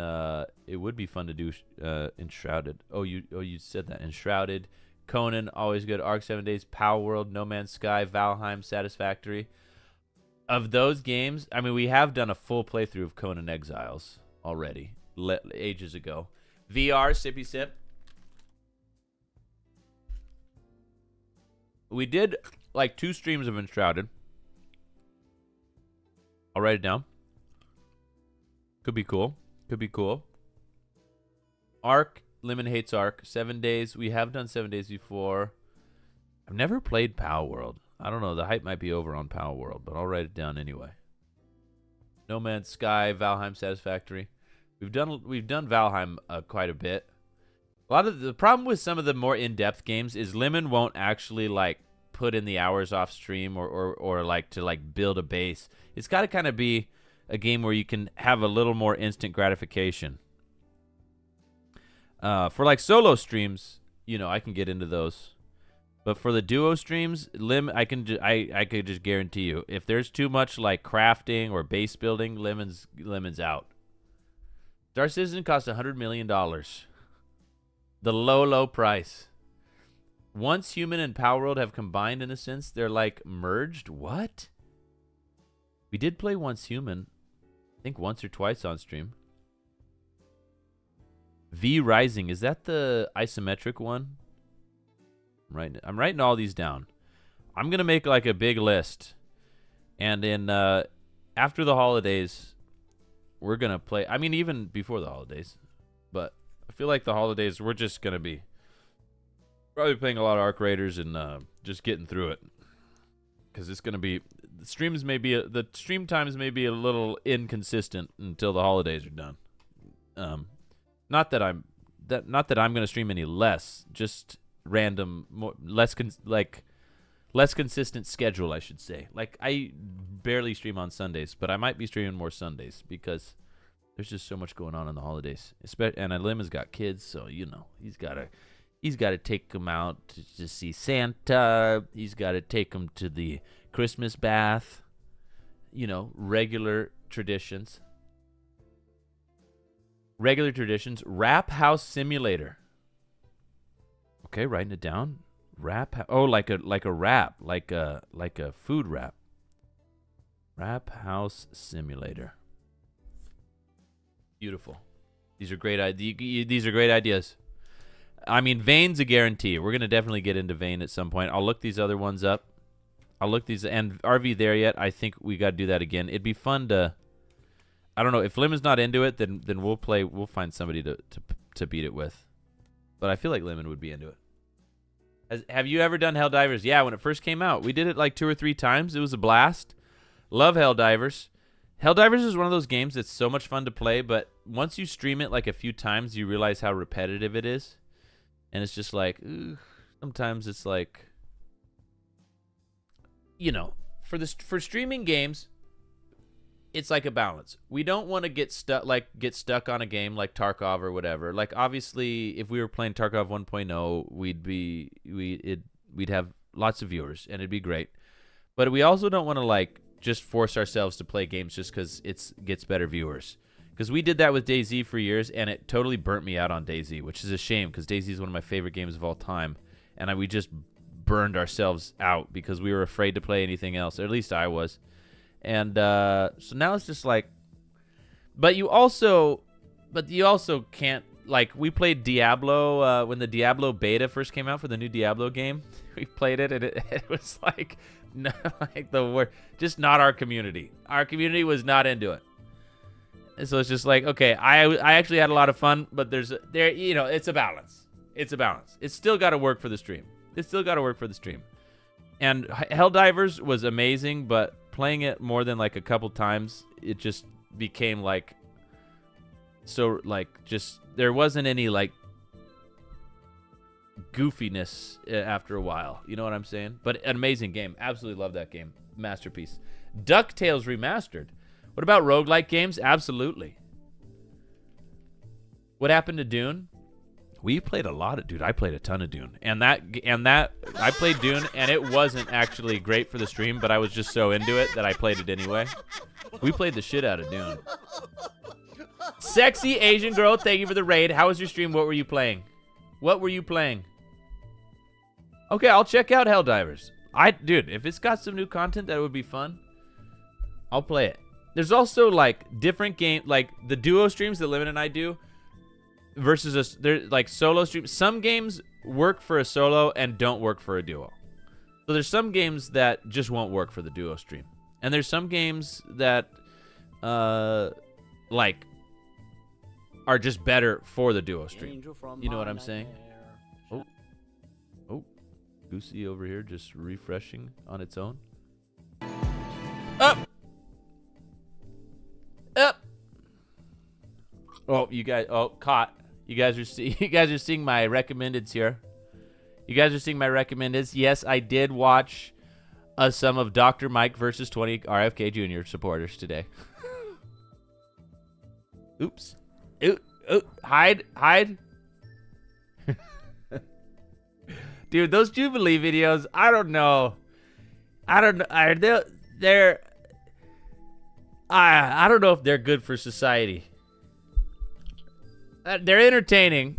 They are so entertaining, but I don't know if any actual good comes from them.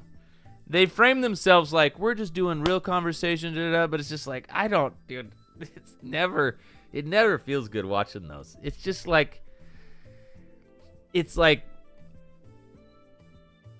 it's usually like, we got one really smart person and then brought in 20 idiots. It's like, whatever it is, that's how not every time. Sometimes there has been some good ones where like, okay, both sides they got the best versions of both ends, but sometimes it's just like, it's kind of depressing. Have you tried Risk of Rain 2? Lemon and I, before we started streaming, Lemon and I and our friend Shmee, who's still technically one of our mods, but he doesn't watch much these days. We played the shit out of that. It was before we started streaming, though. We went ham. We went ham. Kind of feel bad for the idiots. Yeah, it's some of them. Even when the guy that I agree with is winning, sometimes it's just hard to watch. It's just like, what is the point of this? Even if I totally disagree with the other side, it's like, okay, but this is definitely not the best for, like, representation. So what is the good of this? What is the good? Just to yeah. Oh, abiotic factor. Yes. We're adding that. I want to play that. I've wanted to play that for so long. I literally bought it when it first came out, thinking that, like, oh, obviously we're going to play this ASAP. Abiotic factor. Beautiful, beautiful. Mount and Blade. I think we did play that one once. Red Dead Redemption 2 online RP. See, that would be one where you'd have to do solo. I could get into a Red Dead RP server. The GTA RP, and this would apply for Red Dead RP 2. There's some really great moments that came from the GTA RP streams, but I don't know, guys. I think we would have to get in, if we play GTA RP again or Red Dead RP, I'd have to get in on the start, like I know No Pixel's doing a big wipe, right? But it's very exclusive. We're probably not going to get in. I mean, maybe. I know a few people that could pull some strings, but I wouldn't count on it because I know they're being very exclusive. We'd have to get in at the beginning, because when we played Prodigy, all the gangs and all the groups are so established, and there's so many people there taking it so seriously, and we're like goofers. And there's other goofers, right? It's just Space Boy, James Randall, he's a goof. But like everybody, but they're like bigger, and everybody knows who they are. And so like whenever anybody hears James Randall, people are like, even if like to nobody else they do that, they hear him and they're they're like game to like goof around.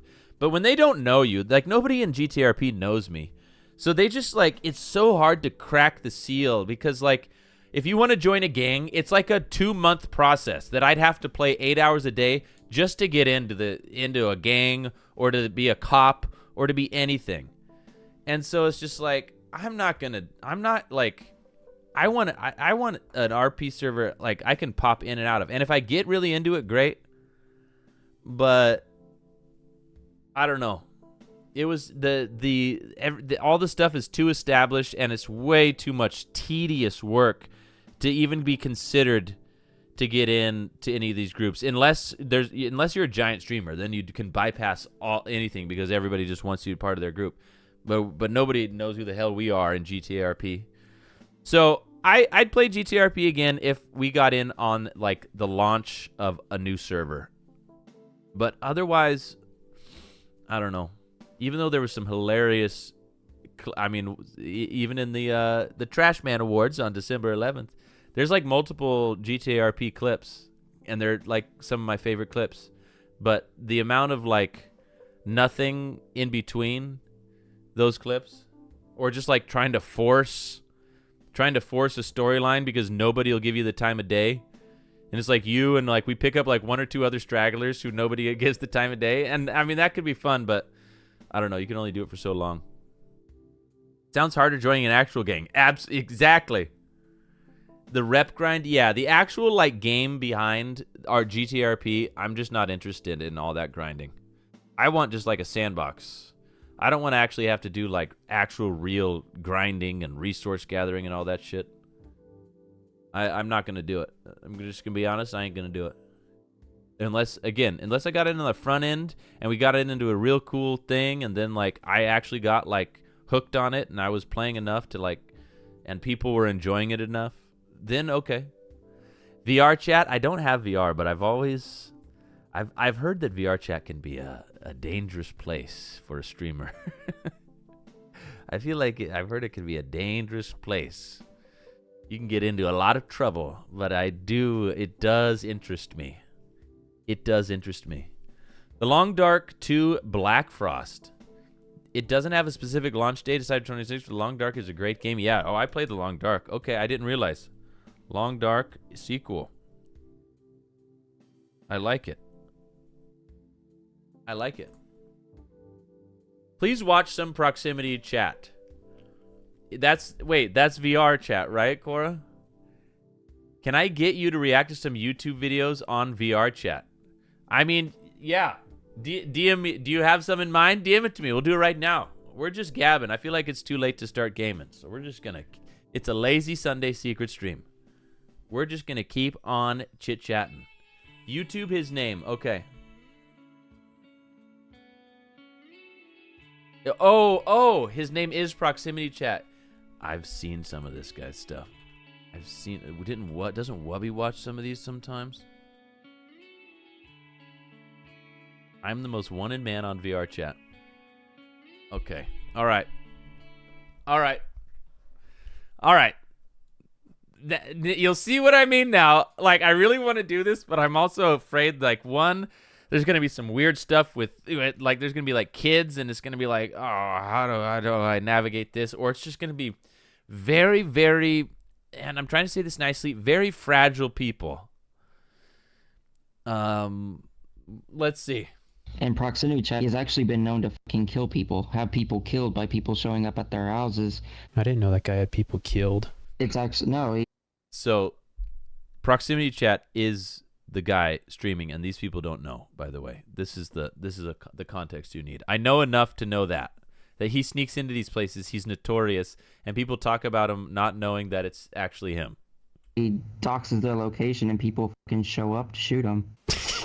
Who told you that? My friend who's actually met Proximity Chat, that is almost got doxed himself too. Proximity Chat actually fucking illegally recorded him and everything and put him on YouTube, him and his wife. Anybody that is associated with Proximity Chat or any of his goons online or anything that is a part of that online trolling, VR Chat will personally report you or whoever is doing it to the police. These people...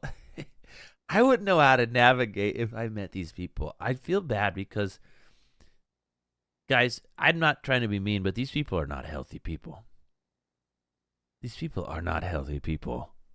And listen, it's okay to not be healthy. And they found their safe space in VR chat, which is why I'm like, am I going to be like, but I don't know. I'm compassionate enough towards these people to hesitate to go into their space. Like, ooh, maybe I should just leave them alone.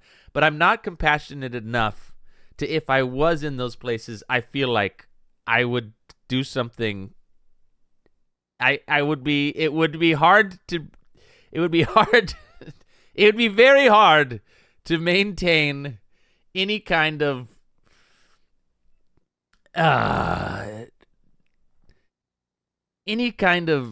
something that wouldn't come across as defeating. I don't know. I don't even know what I'm trying to say. I just don't know how I could interact in these in this my friend, context. Which does nothing but watch proximity chat videos. His main goal online is to just rage bait and troll. Yeah, that's the and other put it thing, out on Snooper. internet. That's the other go side. To the links of killing people or anything. My friend said no, that's not true. Lord have mercy. Oh, this is that guy. I know who yeah, this is. Cora, I've I seen think this that's. guy in I other think people's that's videos. Actually, he's where so I'm at with paranoid it. of anyone possibly being me. Right, you're proxy chat. Enough of the fucking bullshit. You're caught. You know who you are. You're proxy chat. He's changing avatars? I'm done playing your little toy games that you're doing right now. You were watched as well, fuck boy. Up here. I've been invisible this whole time and I've heard the same thing. Now out with it, motherfucker. I'm gonna send a friend in here and have them say that they are me, and let's just see what happens. I had Daniel for some reason. Because I recorded you without your consent once, because I'm proximity chat. Who was that? That was proximity chat. That is one person you don't want to mess with. Block him, unfriend him, cut all ties. We didn't even catch it on video. Damn it! And somehow he got in here, and I am pissed.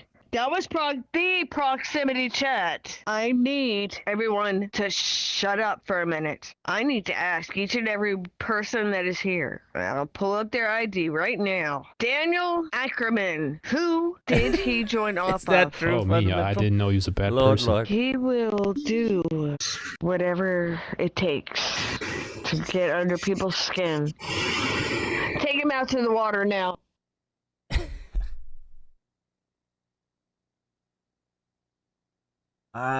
It's. I know people like this in my real life, and I am very gentle, and I want them to be happy, and for people not to be cruel to them, because they are the way that they are. But it's really hard when you're in your safe space in VR chat as a demon, like sexy demon seductress with massive boobs. like what is like the connect there? What is this place? It's a place you don't want to go, Scotterdale. Good to see you, by the way. It's a place we don't go. Listen, I like sexy demon tiefling like avatar, one category, right? Okay, I get it. Okay, really fragile person who probably needs a lot of help socially. This end, okay, I get that, but it's the fusing of them together that is very complex. It creates a very complex scientific anomaly of me having to figure out, how do I interact with this? Not everyone's in on the bit. Those sexy demons are dangerously serious. Yeah, there's just something that it's like, I don't want to be cruel, but I don't know how to be in this world. And like, I mean, it's not like I want to be cruel to them. I don't, but it's just like, I just don't want to be in this world. It's just there's too many things that are so confusing. Rafflegator, oh dude. I love Rafflegator. I love Rafflegator. Specifically, Rafflegator's good little friend. You know who I'm talking about. Luna, take him out to the water now. What's going on? Is he okay? No, that's his demon. Nunachi. Yeah, I think those are private lobbies. Cool off, dude. You mean to put you on the leash? He openly admitted it once I unblocked him. I should have videotaped it. Well, calm down. Let's change your app. The fact I don't trust voice changers anymore. That's how bad he is. That's how sneaky he is. Yeah, but he openly admitted it. He's cyberbullying at this point, and he's not stopping. VR chat isn't getting rid of this parasite. What was that person's name? I'll block him. Daniel Ackerman. That's actually his real These are name, open, too. yeah.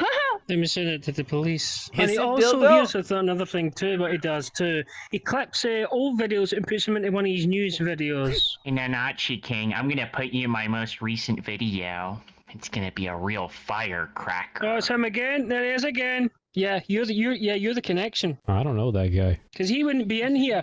He wouldn't be in here if you were here. Honey. He's a liar. I don't believe it's Sly. It's fucking Proxy. He's a liar. Wolf, come Catch him. here. Now. I want the truth, Wolf. Do you have a YouTube channel yourself? Yeah, FurryFinX23. Furry FanX. That's fucking Proxy, Sly. Listen to me. I hear you. Come over and talk. Guys. I don't know how he does it. I mean, it just feels, it feels like he's it feels like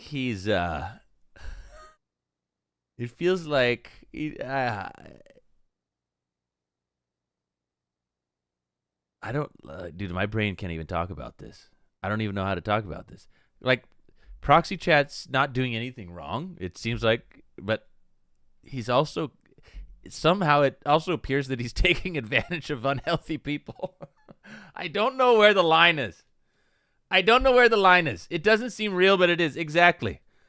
It feels like he's taking advantage of deeply unhealthy people, but at the same time, he doesn't actually seem to be doing anything wrong.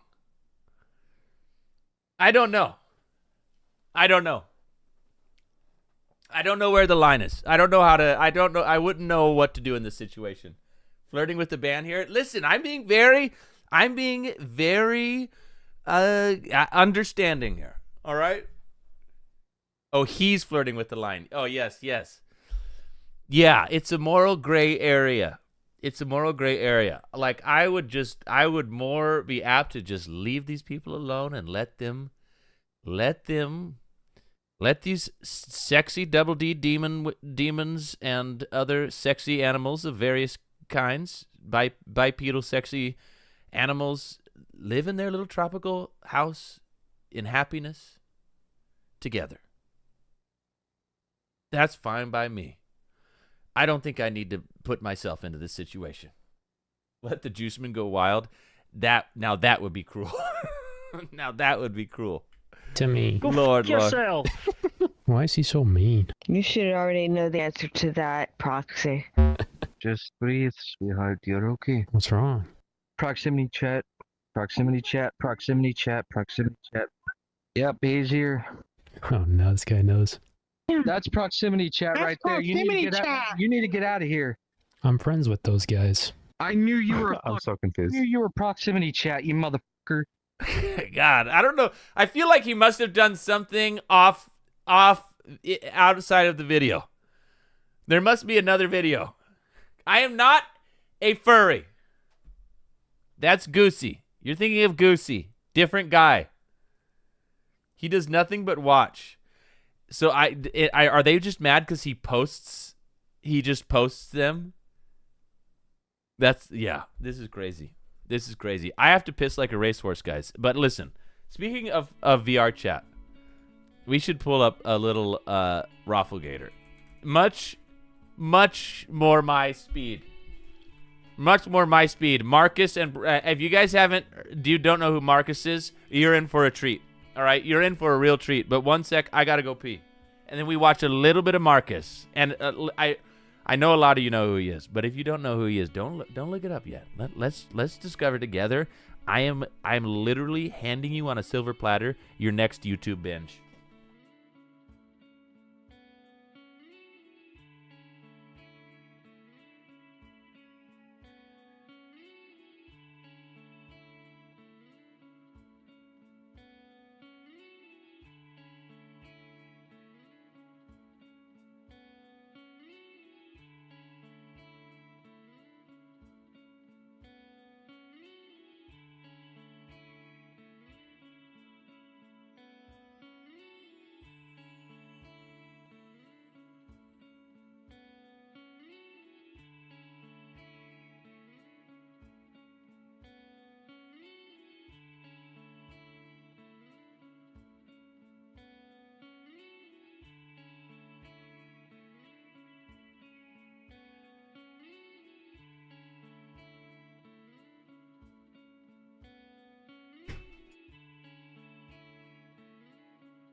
Oh, turn on the lights here.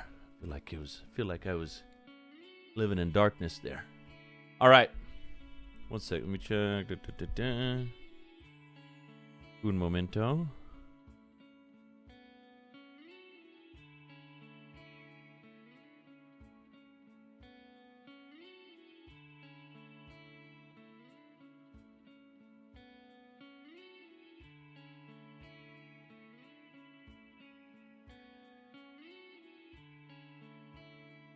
All right, get ready. Your brand new YouTube binge. It has arrived. You guys, did somebody order?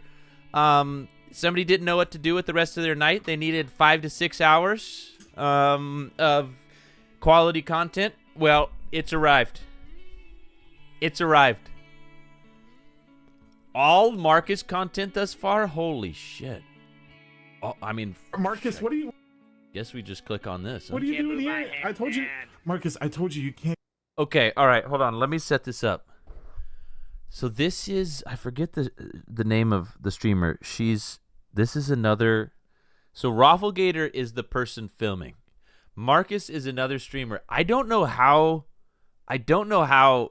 she does this. I believe the ghost inside of the machine of Marcus is some it's a lady of some she streams or she does. I remember looking for her and I'm not sure if she actually makes content anymore. Jaufa, however you say it. Yes. But I don't know how she inputs the dialogue into the voice thing. I don't know how she moves her character like she does. I don't know how she does this magic, but she is one of the funniest people on the planet. And it's a pleasure to watch. One sec, I'm just texting Speckled Bird.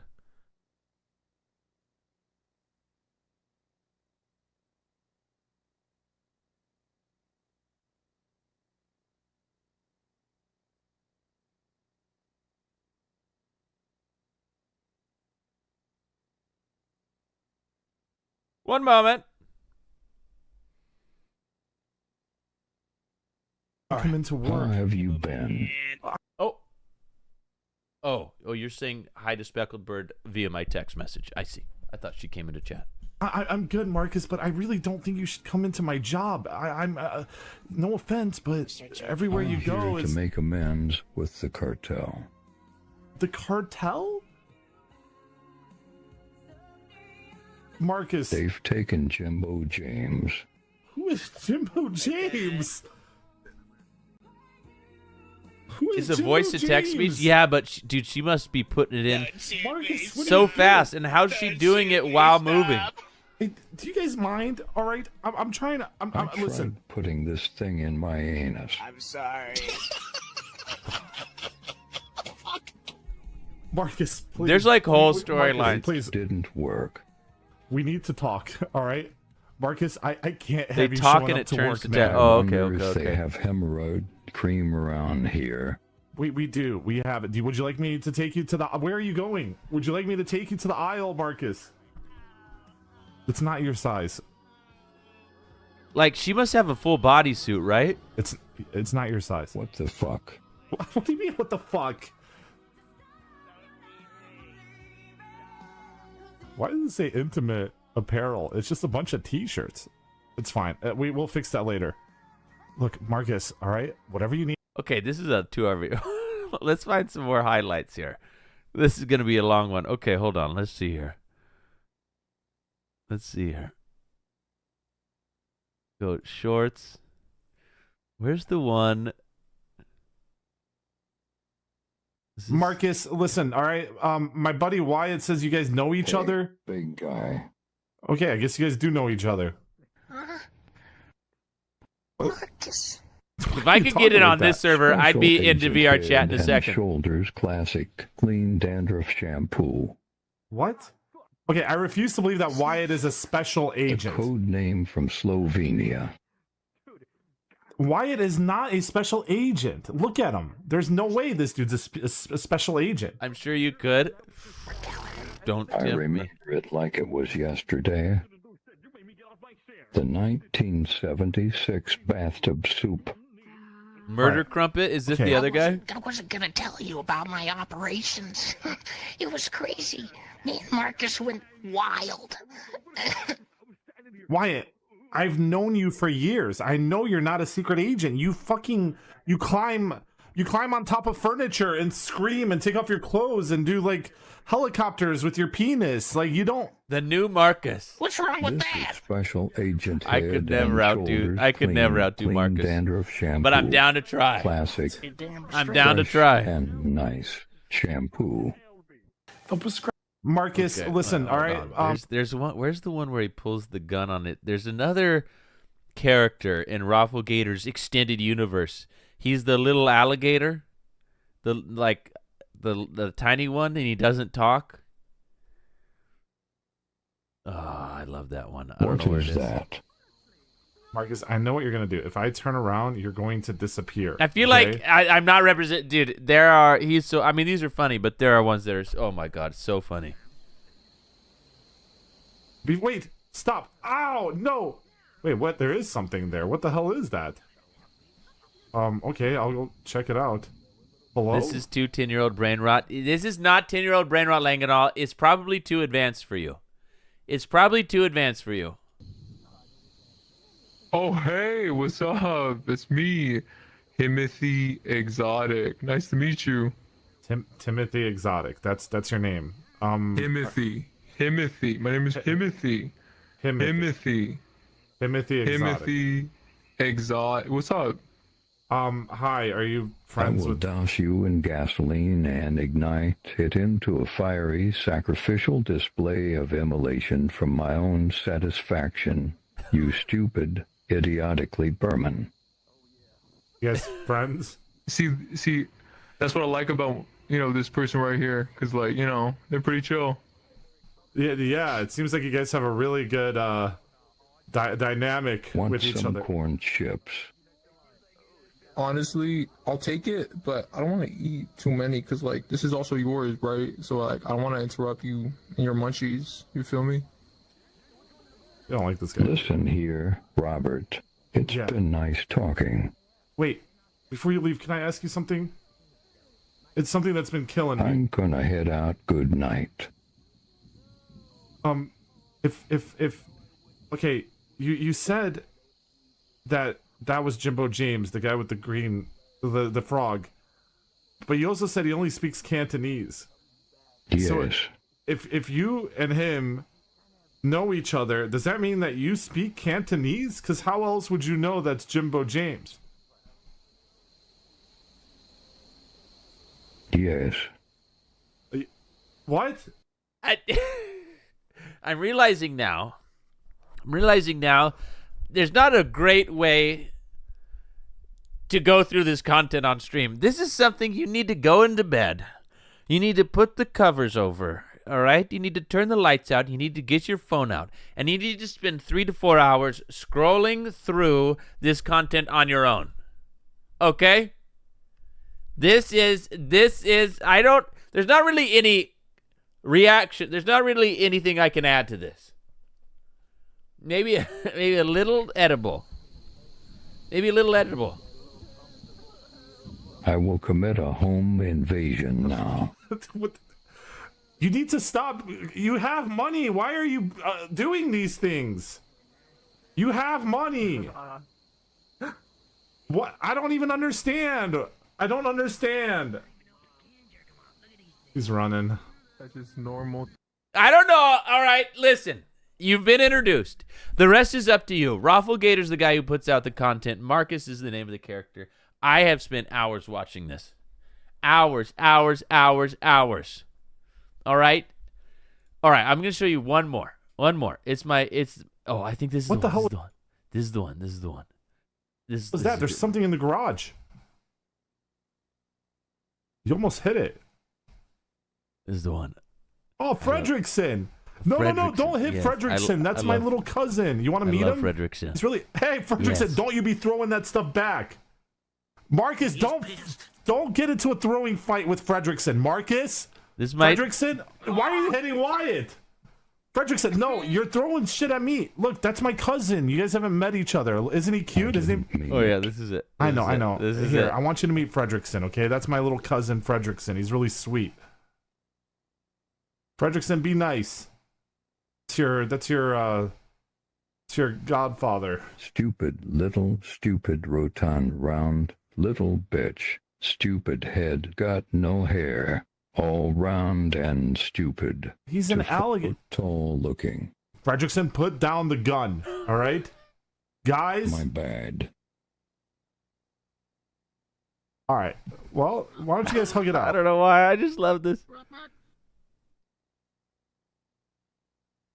Well, no, not me and you. No, not me and you guys. You two with each other. Thanks, guys. What the hell was that? I love he says hug it out. And they both go hug him. I don't know why, guys. Listen. I'm sorry. I've spent many hours of my life brain rotten to that beautiful content. See you a Tarkov clip? Yes. Let's see it. How has 1.0 been, by the way, Corey? You've been playing. I'm just taking a break from Tarkov. I'll be back. The first few days I was playing on Tarkov 1.0, I realized my sound was set to mono. And so I thought that they made the sound mono in the game, and I was flabbergasted, only to realize it was on my end. But it sort of kind of killed my energy. I lost so much. I've never had such a bad start, because for the first 3 days of playing the new 1.0, the new wipe, I was in mono. So I lost like 75% of my fights. Am I also done with Battlefield 6? RedSec? I mean, it sucks because it came out 2 days before Arc Raiders. I would love to play more RedSec, but we'll see. You know, I don't know if there's any hype for it. I'd definitely enjoy playing that again. No, I haven't even seen a labs card. Frick, man, I need a labs card. All right, GG's. Have a good. You know what? Here, take this anyways. Here you go. Yeah. Oh wow, thank you. Yeah, you take that. You enjoy that. Hey, go ahead and get yourself something nice in the lobby. Ooh. Oh.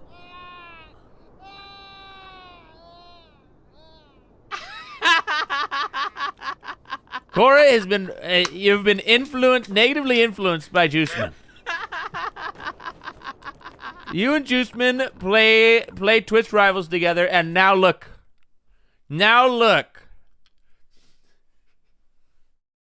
Lord have mercy. Are you gonna escape from Tarkov? Is that the goal, Cora? Are you gonna escape?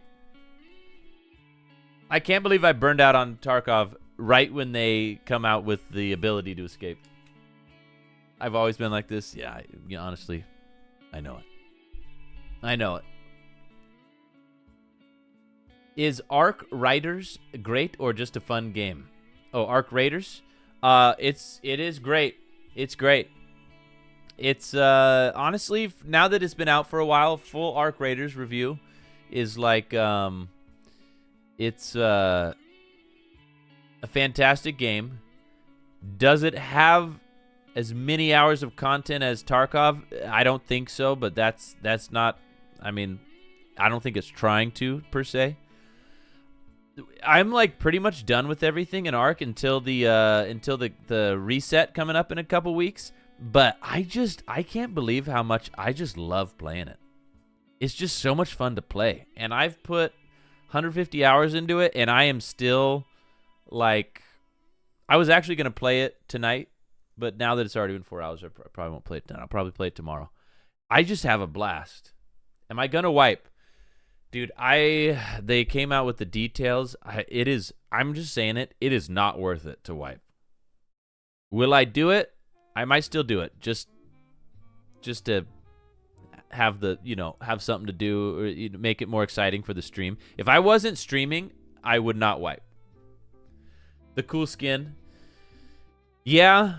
I mean, there's I haven't even seen the skin. What's the skin look like? Arc Raiders Expedition skin. I know it comes with the skin. I haven't actually seen it.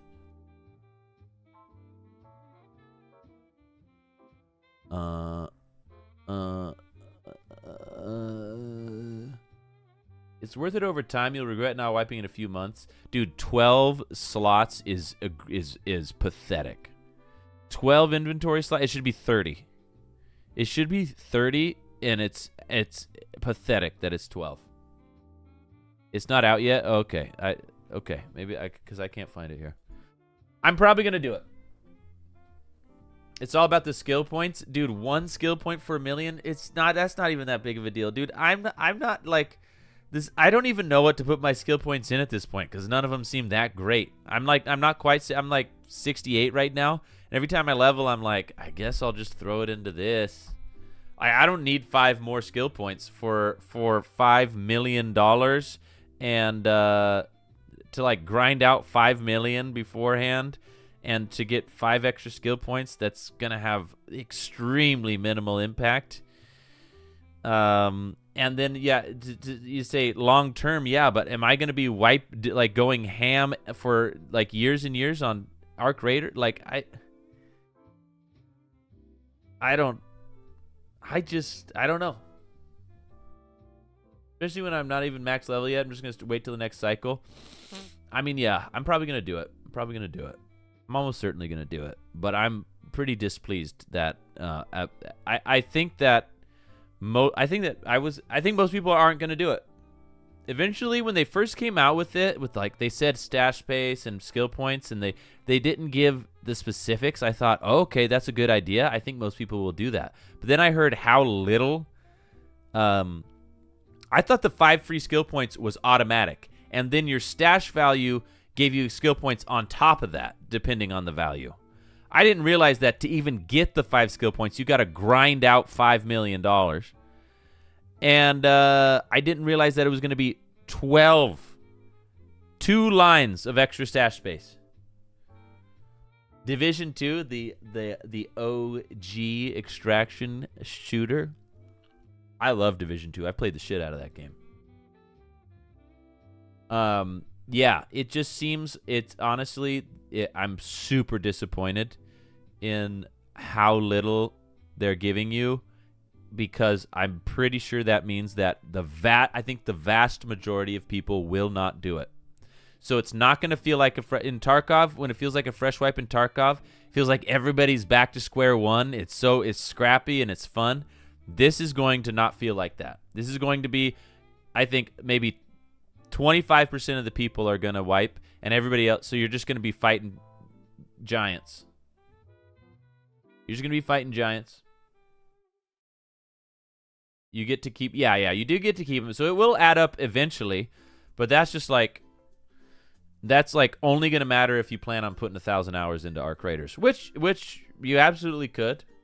It's a game. It's a fun-ass game, but they're going to have to pump out more content if people are going to be putting if people are going to play the amount they've played the last month, if they're going to play this next month, that amount, they're going to have to come out with some new content. And that's what they said they were going to do. They were going to constantly come out with content. They better, because I'm not playing the same 5 maps for another 200 hours. And this is not a diss on the game. The game is so much fun. I am still absolutely having a blast. I'm not even close to even considering stopping playing Arc Raiders.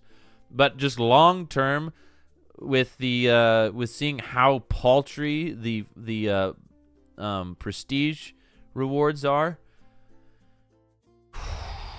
am I gonna go back to looking for rusty gears like again and again and again in the same 5 maps? I hope not, because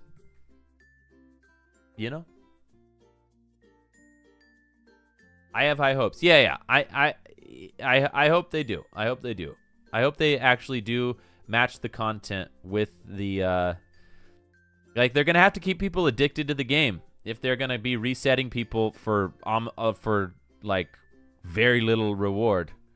They're gonna have to keep people super, super excited to log in all the time. Randomize it, yeah. Anyway, my biggest bummer is that I know I would be shocked if I'd be shocked if the majority of people didn't just not wipe. I don't think many people are going to do it, which means it's not going to feel like a Tarkov wipe feels. It's not going to feel like that early wipe scrappy. Originally I was like, oh dude, if like 75% of the people wipe, it's going to have the same effect as a Tarkov wipe. It's going to be like starting fresh, everybody's starting fresh, everybody's looking for the same shit. But people aren't going to wipe, and because they're not going to wipe, everybody right now is just PvPing all the time. It's just full-on bloodbath. 3rd-partied, 4th-partied, 5th-partied, 6th-partied, 7th-partied, which is fun, but when you're starting to look for rusty gears again, that's going to get less fun. In the early thing, when everybody was still completing it, like, you'd get into fights, but there'd also be some people. It was a mix of like people were spread out because they were actually looking for loot. Now everybody's just following shots. So you're going to be out here trying to rebuild your character, and you're going to shoot once, and nobody else will have prestiged, so they're all coming for you. It's going to be wild. You're doing all of them tonight? Yeah, tonight's when it resets, right? I didn't even think about my trials this week. They should do what Apex does and rotate the rarity and the balance of weapons. That'd be fun. I got a Rusty Gear hotspot. Yeah, I actually won't have trouble. I think I know where to find everything now.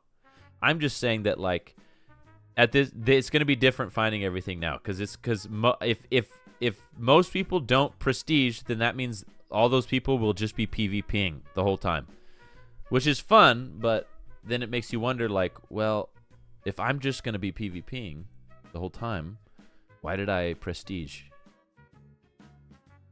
Because it's just going to make it annoying. Anyway, we'll see. We'll see. I hope I'm wrong. I hope I'm wrong, but I was pretty disappointed in seeing 12 extra inventory spots it's an insult.